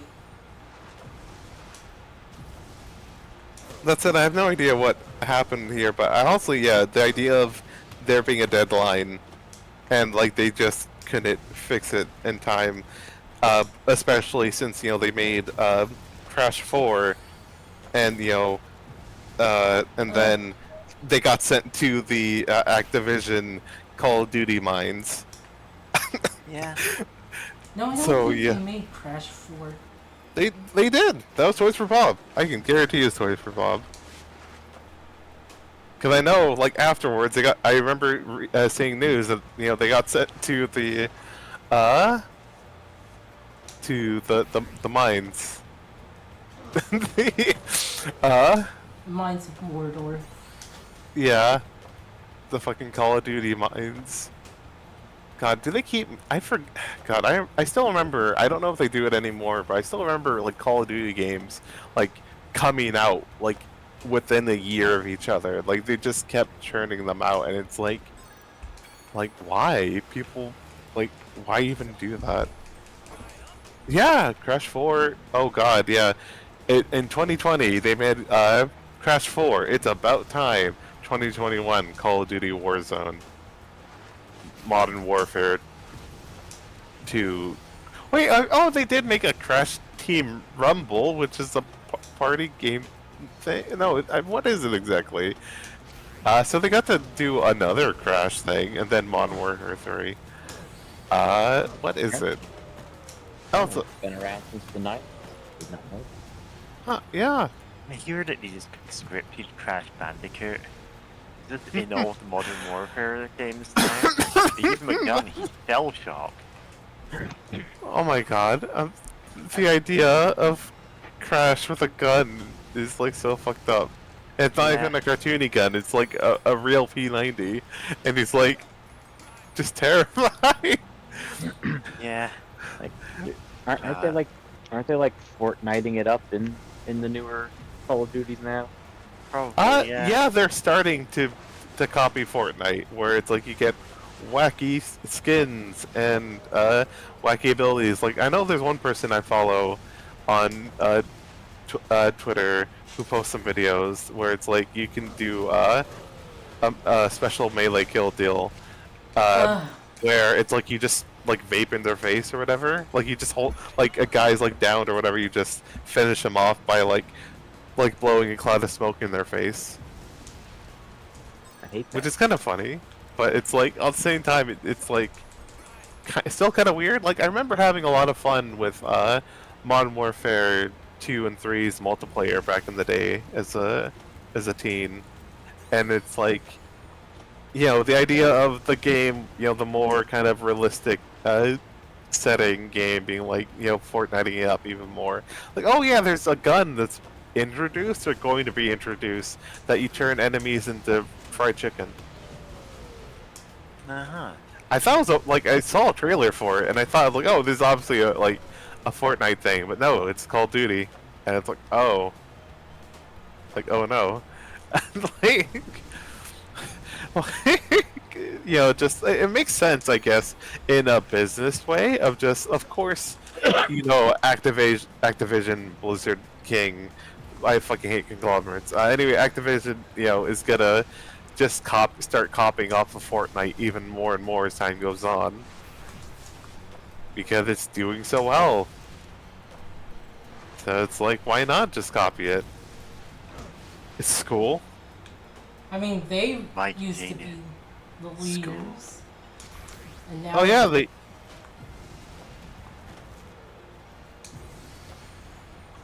And now they copy. Yep. Someday all games will be Fortnite. And then all Oh, games will be Fortnite. No games will be Fortnite. Fuck. yeah, God.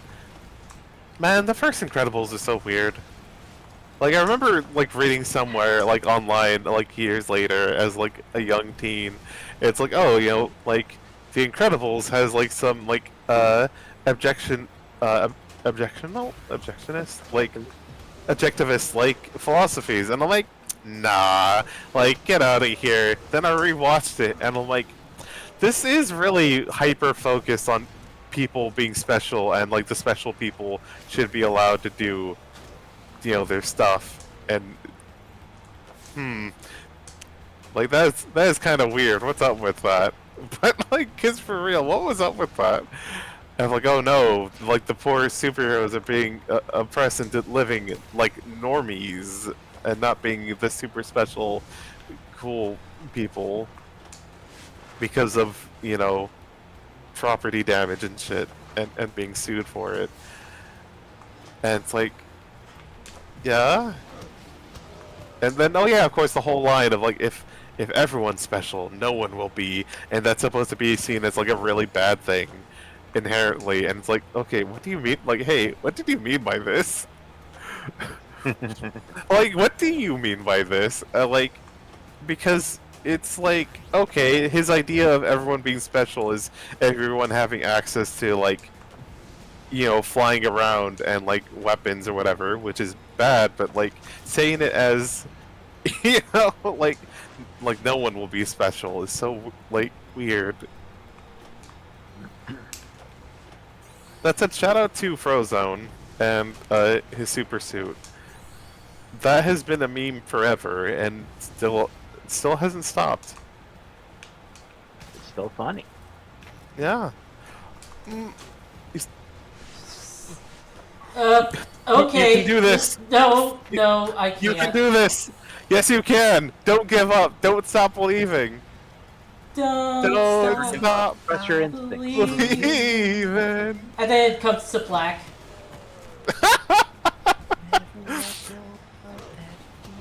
Oh, God, I have actually heard that song recently. It's just like, I heard it at like, God, that must have been at midnight or so on that day when I was like all day in the sun, like doing stuff for Pride.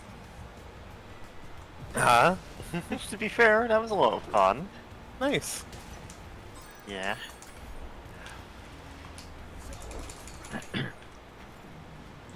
On the subject of going back to a piece of media and seeing terrible new things in it, I am currently rereading Anne Rice's The First Maple Witches book, because I've been slowly going through all her vampire books, and those are in the same universe.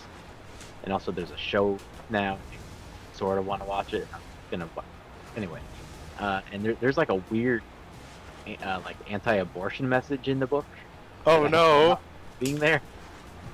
And like I'm not like I'm at a point where I can't tell if it's Anne Rice having a strong opinion about abortion or if it's just the characters.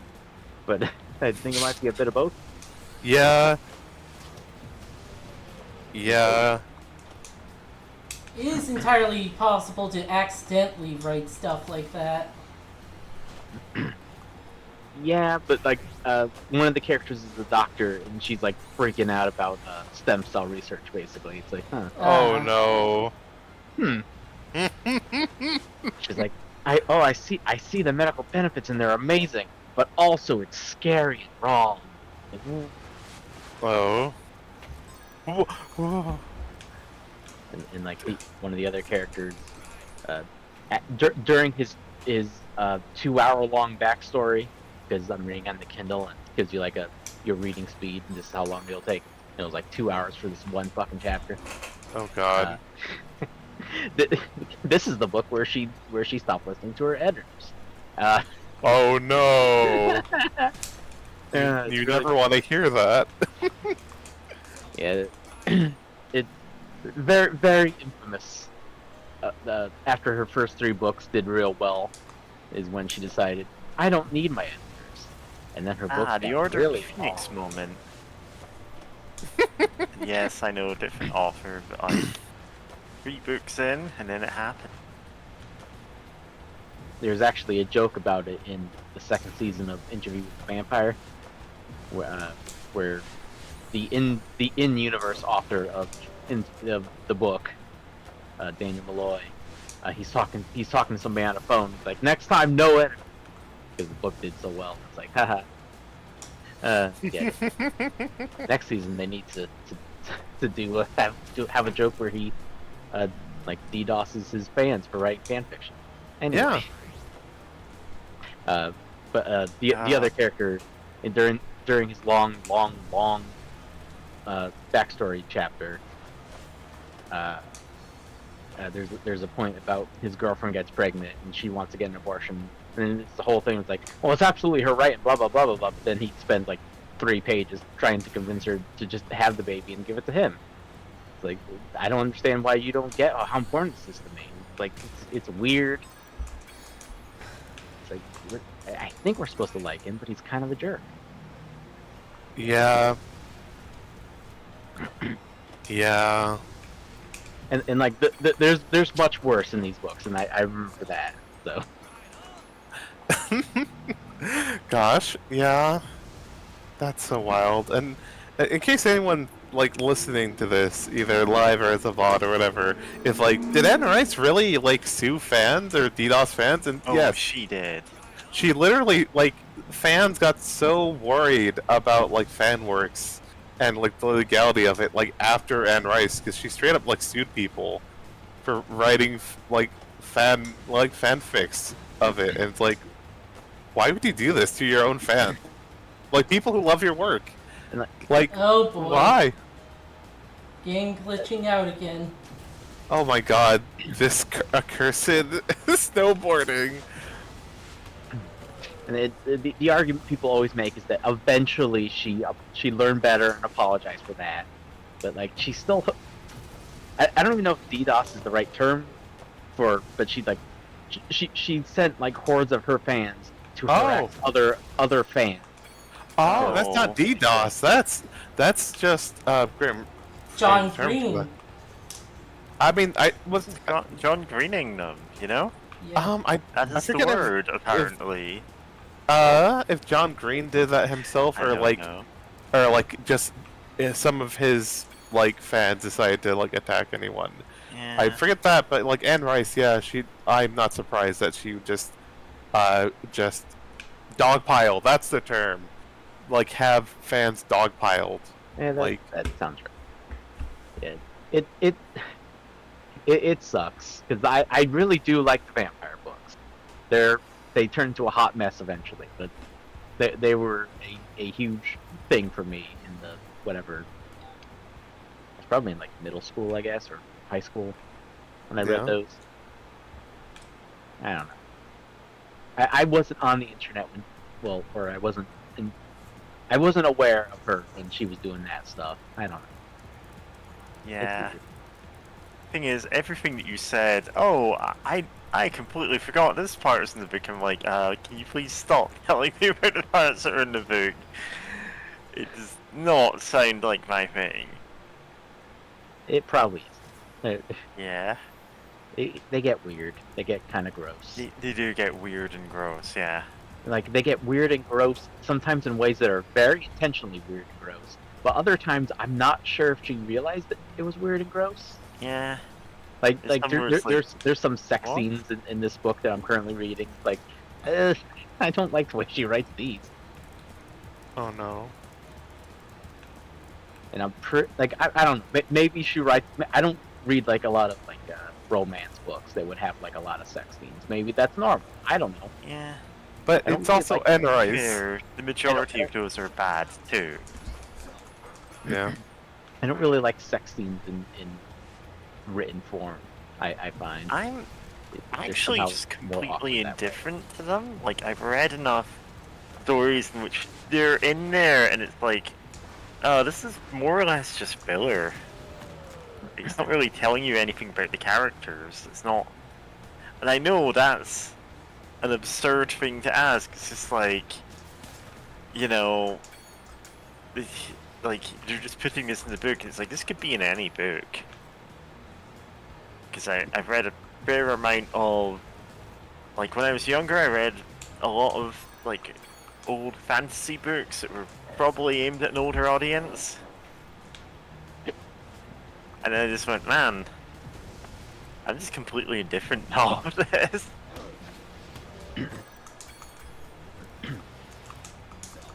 And it's also funny going through like the beginning of this book, which is 1,000 pages long, and I'm gonna be reading it for the next 10 months. It's like it centers around like a couple sort of, and it's very much a like love at first sight sort of thing, where they both immediately are like, oh, this is the perfect person for me, and it's really funny because like they are like the main couple throughout the trilogy, but eventually they cross over with the vampire books, and she immediately falls in love with the vampire Lestat, because everybody immediately falls in love with the vampire To be Lestat. fair, yeah, like that's just it- normal in that setting. And It just happens. like I have to imagine that there were fans of the witch books who were not like reading vampire books and read that one specifically, who were just furious that that Lestat immediately concocts the main love interest in their books. Yeah, I don't know. that is really funny to think about. I think that's fine. That is funny, is the thing. Like Anne Rice was obsessed with Lestat, and to be fair, a lot of her fans are too. I never particularly liked him. It's unfortunate to me that he's the protagonist of like half the books. Yeah. God. Eventually, like he's great in the first book where he's just the villain, and he's okay in the second book, which is his backstory. And in the third book, it's like there's big like international thing going on with all the vampires in the world. He's just like the guy telling that story. But then books 4 and 5 are just him going on wacky adventures that have nothing to do with anything that came before them. God. And like they're okay, but it's a lot of Lestat. He gets kind of obnoxious, in my opinion. I completely believe you, because I still remember, I loved the movie, great, what was it called? The Queen of the Queen of the Damned. Yeah, which I know isn't a full representation of, like, the books in any way, but it's like, it is still so obsessed with Lestat. It's like he is, he's a specialist boy, he's Anne Rice's, like, biggest blorbo, and, like, and will never stop, like, obsessing over him. That is his role in those stories. He is the specialist vampire boy, whoever vampire. And Queen of the Damned is like, no, I need to come back from the dead just to meet the special boy. Yeah. That's literally the plot of that That's book. the entire Oh my plot god, of the that movie. is the plot of it. Like, Sings Lestat the walked movie. in a room with her, and she wakes up after 10,000 years of being a statue. Yeah. She has to have this guy because,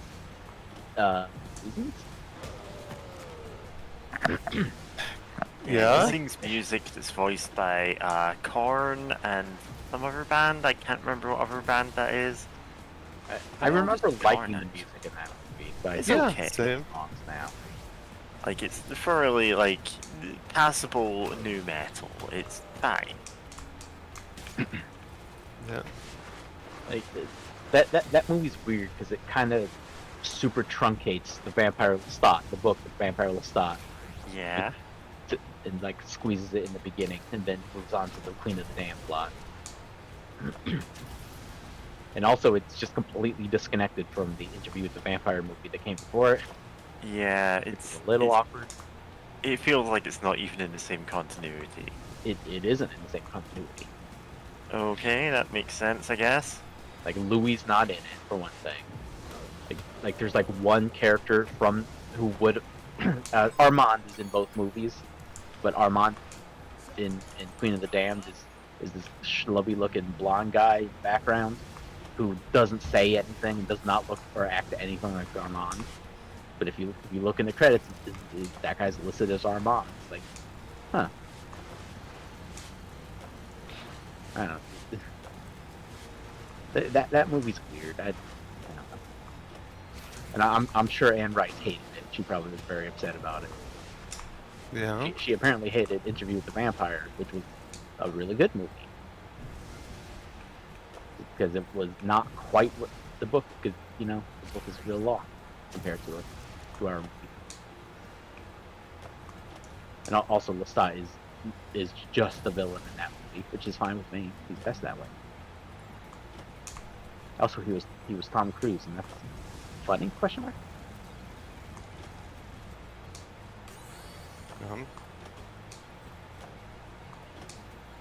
No, sorry for introduction, but like interruption, I guess. But since you mentioned Tom Cruise, I suddenly remembered the fourth Mission Impossible movie that had the worst spy plot ever. What if there was right? Get this, a secret conspiracy, right?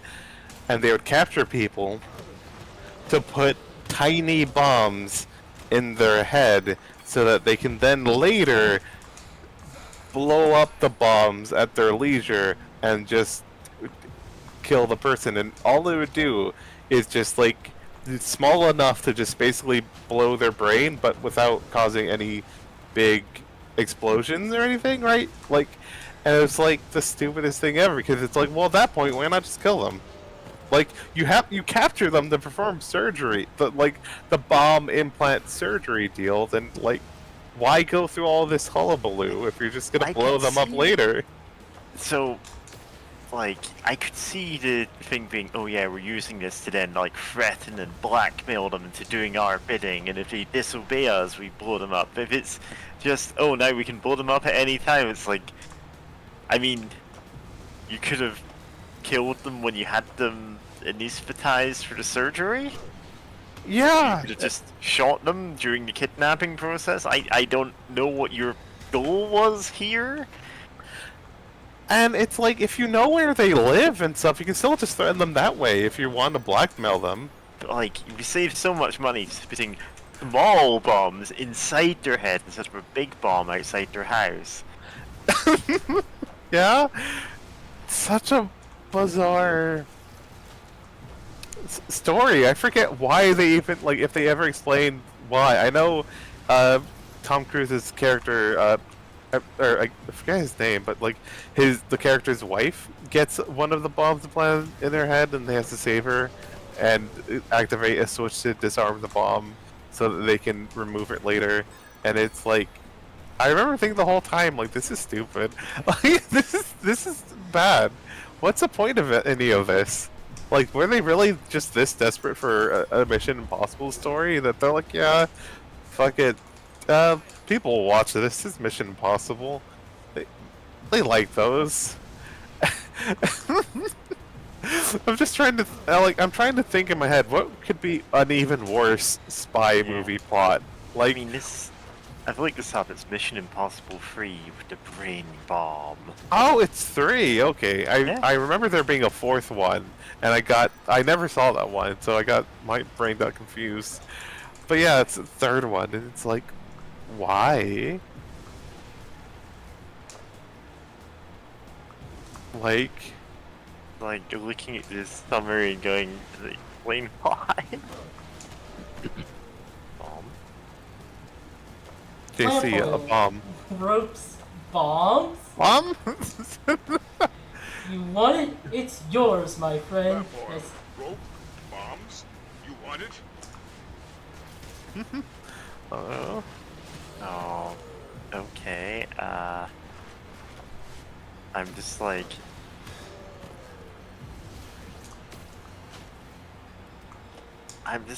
looking through the TV tropes page for it specifically, because I'm like, maybe this has some explanation of what the plot is, and it really doesn't. Ooh, nice save, James. God, Yeah. that was close. I was so worried. It sucks too, because you have to like Whoa. do the tricks in order to get enough boost to win, but you have to not fuck it up at all. So it both encourages and discourages players from doing tricks. Yeah, they're so finicky. But like, you're getting it though. Fuck. Well, except for that. Yeah. You know, there's literally no mention of when bombs are implanted or why. Just that, oh yeah, they got bombs in their heads now. Oh, and there's a point where a guy gets defibrillated, like, he's a defibrillator. A defibrillator. I'm having trouble with this word, obviously. You know, the thing for resuscitating people. They use that on him because it electrocutes the bomb inside his head. It switches off, and it's like, okay, now we can give him CPR to revive him. It's like, what? What? What? I forgot that. First I of all, forgot when that. did he get a bomb in his head, and why? Yeah. It's like there are countless reasons to put a bomb inside somebody's head. It's like, oh, they don't know that there's a bomb inside the president's head, and it's like our ultimate trump card. Whenever we need to get rid of the president, we can just detonate him at a moment's notice, and like incite a world war. Like, it could be that. It could be, oh yeah, we're blackmailing these people by telling them that there are bombs in their heads. It's like, there's so many ways to work this, and I'm like, I don't actually know what the plot is because I've not seen this. I just have your description to go off. Yeah, that's how it goes, and it's like, you know, if you're gonna capture like the hero's wife, you could just capture her to blackmail him. You don't need to put a bomb in her head. Like, it's like you made this more complicated for yourselves. Like, come on. Turn her into Flea and mail the box to ourselves, and the box arrives, we'll smash her with a hammer. Or we could just kill her. Oh, yeah. Ah! Okay. But yeah, it's so funny. It was just like this. I can't imagine a worse spy plot of just this is what we're gonna be obsessed with, and we're just gonna throw it everywhere. And it's like, why? It would make some amount of sense to do this to like certain VIPs. You know, again, like you said, like the president of the United States or some other world leader, or like, you know, that you have them in your pocket of like you just gonna drop them off somewhere, give them a video in a USB in their pocket, like, hey, you have a fucking bomb in your head. If you ever tell anyone, we'll just kill you. With like, if you ever try to get it removed or do anything to get it removed, we'll just kill you. So you just do what we fucking want. And it's like, you know, like that would make sense, but it's like they just kind of, I don't like remember any rhyme or reason to like who all gets bombs in their heads. Yeah. Like, listen, that's a plot right there. Is okay. The president has a secret bomb in his head. We need to kidnap the president and do like secret surgery on him to get the bomb out without the bad guys knowing we kidnapped the president. That's a heist movie in itself. Yeah. It's like, yeah, completely insane heist movie, but like, come on. I mean, even if you wanted to, this could be like a superhero heist movie. Like, if you really wanted something like that, like this sounds like something, like some Gonzo like superhero team would be put up to. Like, God, I'm sorry, I'm just imagining. I'm forgetting their name. They have the robot. The Street, or is a character in the comics? Like, you know, the Street, the living Street. Oh, Danny's Street, yeah. Yeah. What team is that? Doom Patrol. Doom Patrol. Like, that sounds like something like someone like they would like find out about. Like, shit, we had to do a heist, except they are very much not heisters, and it's like and you know, shenanigans ensue. I mean, the joke of Doom Patrol is they're not actually that good a superhero team. They just get all of the like weird jobs that nobody else wants to do. Exactly. And it just became their thing. It's like, well, I guess we're the only ones who can do anything about this now. Yeah. Yeah. Yeah, it'd be perfect for them because it's like shit. How do we know how to do brain? Does like anyone here know how to do brain surgery? Like, why are you only asking this now that we have the president? Like, Yeah. like someone, like literally one of us has to know it, right? Like, literally, like you know, To be like fair, shit. yes, at least one of them probably does know. Or Like, has I recall the chief or Crazy Jane and her like 64 personalities. Yeah. or To be has fair, it's handled more tastefully than you might think. Like it's genuinely, yeah. Each of her personalities has a different power, and like generally they're like actually treated as if that is like a thing that makes sense in the universe, basically. yeah, or has high Similar enough to... Sorry, go ahead. or has high enough luck to do the surgery just Yuck, yuck, yuck. based on vibes. I mean, no, if we're going super, you know, that kind of works. But also, I'm pretty sure that's the Fallout New Vegas thing, right? Yep. Yeah. I forget. Listen, Fallout New Vegas lets you perform surgery, but like you can deliberately fail it if you're good enough because it's Caesar. You should just kill him. Yeah. I usually do. Ah. I Thing is, now I'm thinking of like, so there's a Doom Patrol villain called the Quiz. Her power is she has every superpower you didn't think of. Like at the start of any fight, you have to yell out, "Oh, teleportation, invulnerability, flight, God, psychic powers." And it's just like she loses those powers as you name them, and like it does reset every fight apparently. Like in the live action series it actually doesn't, so gradually she's actually lost most of her powers. Huh. And it's like treated as like big tragic thing that she's gradually just losing the ability to exist. Is that so thoroughly tied to what she is? But anyway, like, so you're like, okay, we need to get her, and we need to not think about her having any surgery-related powers. Damn. New plan, okay. Just completely ditching that. choose the form of your destructor. Yeah, it's like in the most recent comics run, like she comes back and she is actually convinced to briefly join the Doom Patrol, and it's like she is a completely incomparable ally as long as you don't think about what powers she has. Oh my god. And you know, I at least like they brought that concept back because it's very silly and it fits Doom Patrol very well.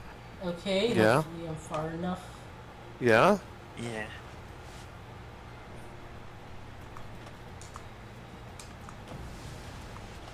Yeah.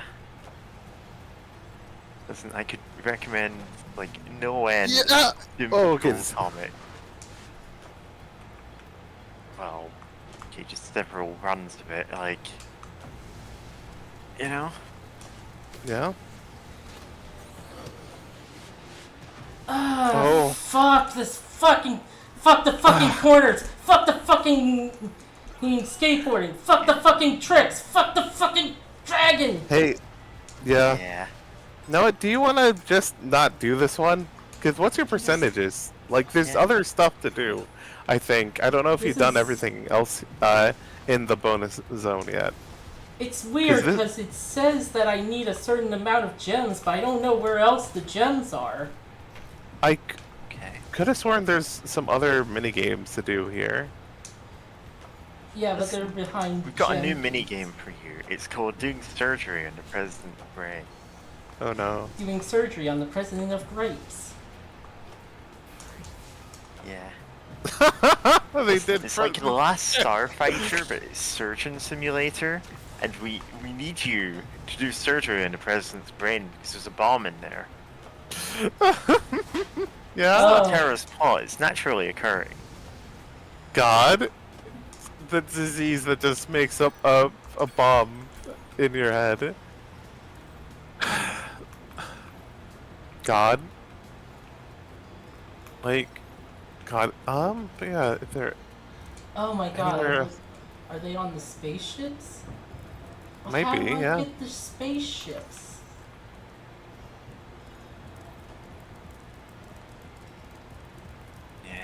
Yeah. Nuts. Yeah, that's Like, 20. there's so much I could say about Doom Patrol, you know? Yeah. Wait, is there, who's Uh, laughing? Doom Patrol actually Oh. has probably the first like openly trans superhero, like Oh, probably yeah. first trans superhero of any type. Coagula, who is very open about her identity and says maybe that's why the Justice League didn't want her, but also like, you know, she's got enough weird power nonsense to do the Doom Patrol that, you know, she was gonna end up in them anyway. Yeah? You know where other gems are. You finally made it, Spyro. This one's I feel like this rabbit girl is way too tall. You know what? Honestly, I get what you mean, especially since like Spyro's everything like Spyro looks so little in comparison. Like Hunter is so tall, like much like twice his like height. So is Bianca, and yeah. Really wish they just brought back the Fawn girl instead of Hunter though. They Like should've there's nothing to do brought with their back- height, but yeah. She's likable, Unlike Yeah. Hunter. unlike Hunter. Laura. Yeah. Fuck that guy. All my homies hate Hunter. The cheetah. If your name's Hunter and you're watching this, we don't inherently hate you. But Hunter the cheetah though, it's on site with him. Fuck that guy.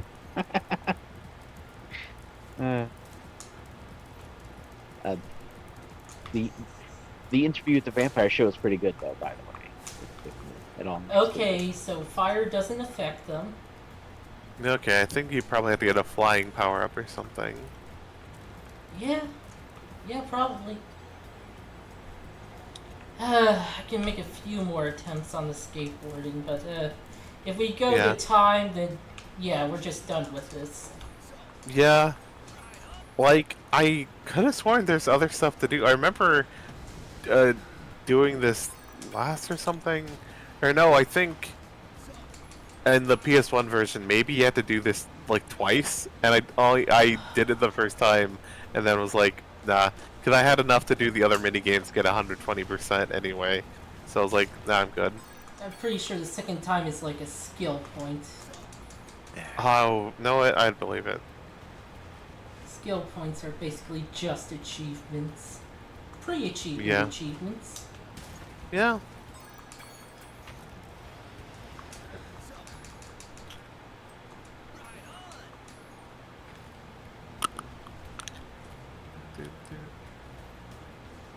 Do do do do do do do do do do do do. Yeah, so I posted a few panels from Doom Patrol. Of Nice. Coagula, who, you know, extremely respectful portrayal of like a trans character for that time, you know, to the point that she's so beloved today. Yeah. Love the pin that she has on her jacket. Put a Yeah. transsexual lesbian on Supreme Court. It's not wrong. Yeah. Or just not have the Supreme Court, because it's kind of fashy. I mean, mean- yeah. Yeah. I mean, God, the fact that they're in there for life is so buck wild, and then you'll have some like more democratic leading ones like, hey, you should probably get out now so that we can put in another like one who isn't just like openly, hey, we should just let the oil barons do whatever they want, and like, nah, I'm just gonna stay in forever, hee hee, and then pass away because they're like very elderly, and it's like, why? Like, why do this? Because, man, yeah. Yeah, it's too Right. glitchy. Let's Yeah. exit. Let's. Yeah. Exit level. This dang level. You know what? Is there? I wonder. Is there mods to stabilize this or something? Hopefully. I mean, it But wouldn't. I'm not about to go down for like a Listen. stream. Live Oh, yeah. stream where we are like modding Spyro the Dragon on stream to make it actually beatable. Oh, Yeah. 108%. Nice. You know, 108 is a pretty respectable number. Yeah.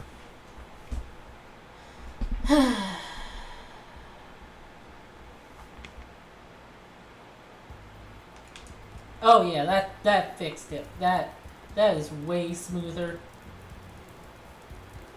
Which religion is 108 sick of that. Buddhism.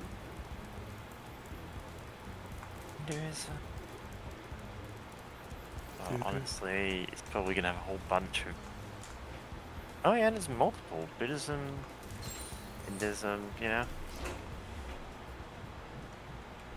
108. Yeah.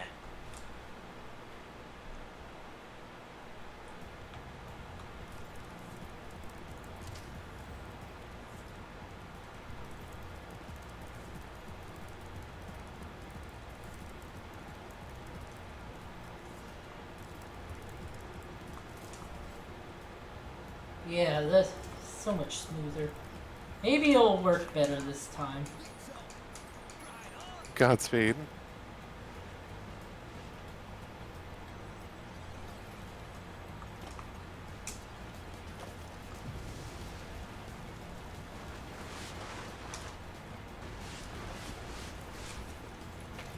It's not different at all, is it, Steve? Oh no.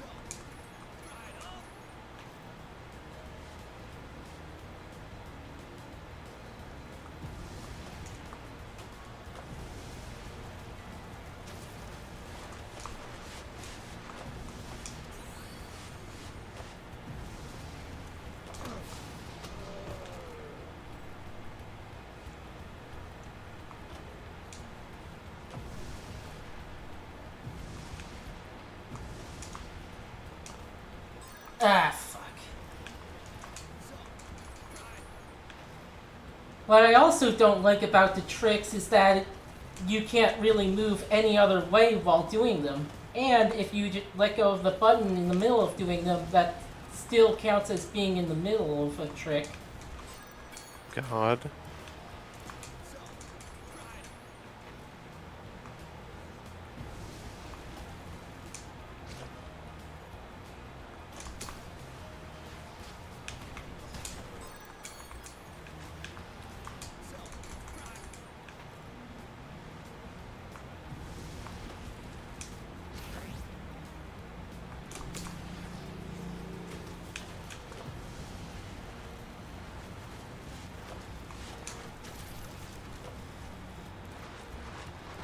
Oh, good. Clipping.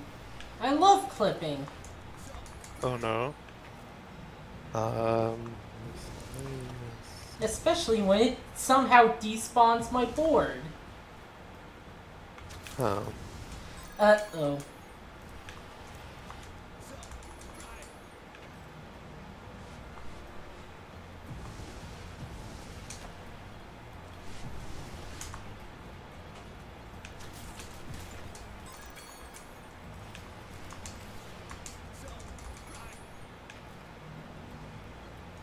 So Rye.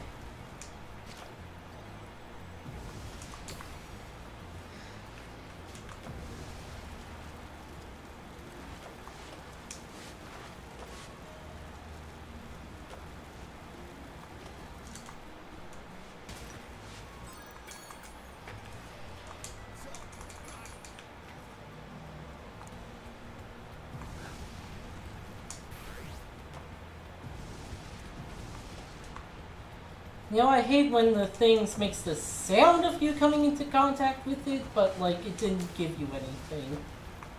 Yeah, that is so weird. Okay. Oh, good. I just did the trick and it didn't give me boost, of course. No, there is quite a bit of mods on Nexus mods, but one worth pointing out is that there's a Nintendo dog skin where you get to be a Shimmy Uno with a hat. That's adorable. But I'm not finding anything that fixes it. That stability or whatever.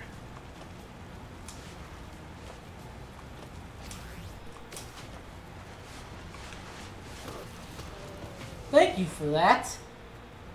You know, game? You're a perfectly working game, and I thank you for working every day. Yeah. The game is trying its best. I mean, the devs did try. Like, the first two are pretty good without much problems. Fortunately, the third one just has like a billion mini games that have their own weird programming, so yeah, I ended up being a buggy mess because of that. Yeah, I wouldn't be too surprised. I can't believe having 10,000 minigames didn't improve the experience. I mean, the part of it is that in the original PS1, it wasn't this finicky. Like, I don't think it was. I had to go back on my PS3 and try it out to see, like, okay, how bad was this? I don't think it was this, like, hard to pull off some of these tricks where it's like any error and you just explode forever. Also, some of those homing Yeah, missiles because the don't home bomb in in. your head. Oh my god, yeah. The bomb in your head, yeah.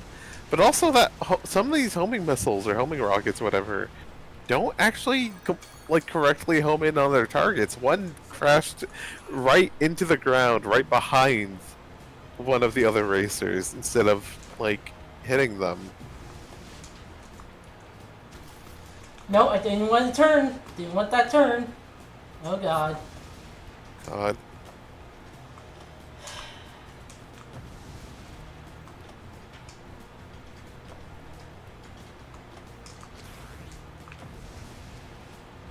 And like, yeah, the corners, like those weren't that they weren't bugged like that in the original either. Like, I don't know what's up with the skateboard and corners where it just wants to drop dead. But like, that's a remake original, unfortunately.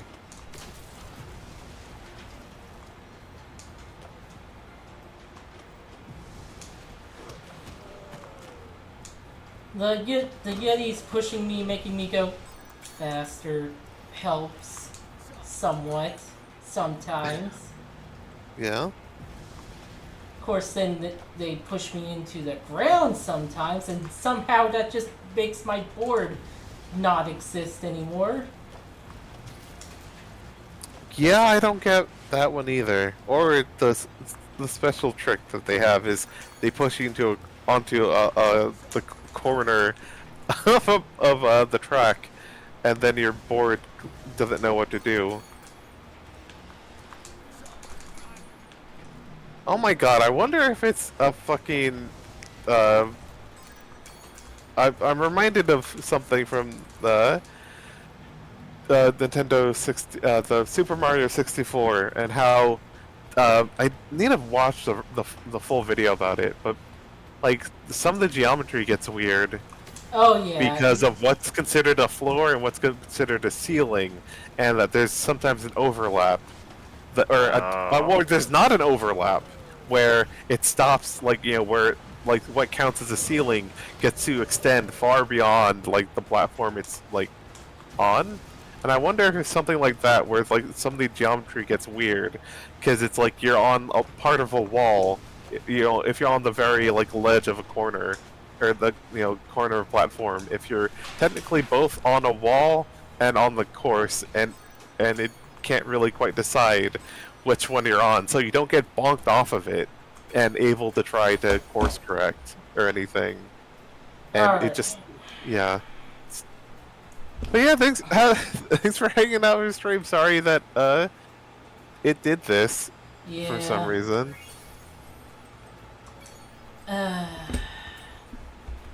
That's a headache.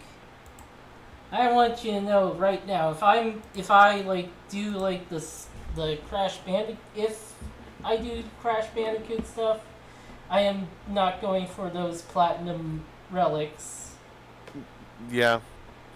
I'm going for like the minimum. Very fair. And okay, I think Crash 4 doesn't need the platinum relics for the first secret ending, but for the second secret ending they do. Oh, yeah. I wouldn't be surprised. I didn't know I had multiple secret endings, but Yeah, the second secret ending is super not worth it because it's just 10 seconds of saying there'll be another game. Oh no, I'm so sorry, Toys for Bob. Also, why did he do that? And then they got put in the Call of Duty mines. They still didn't deserve that crime. Yeah. Or that punishment, but yeah. Anyway, good night everyone. Next time I'm gonna do like Mega Man 5 for Game Boy. Oh, interesting. Neat. Yeah. Good night. Good night. Good night.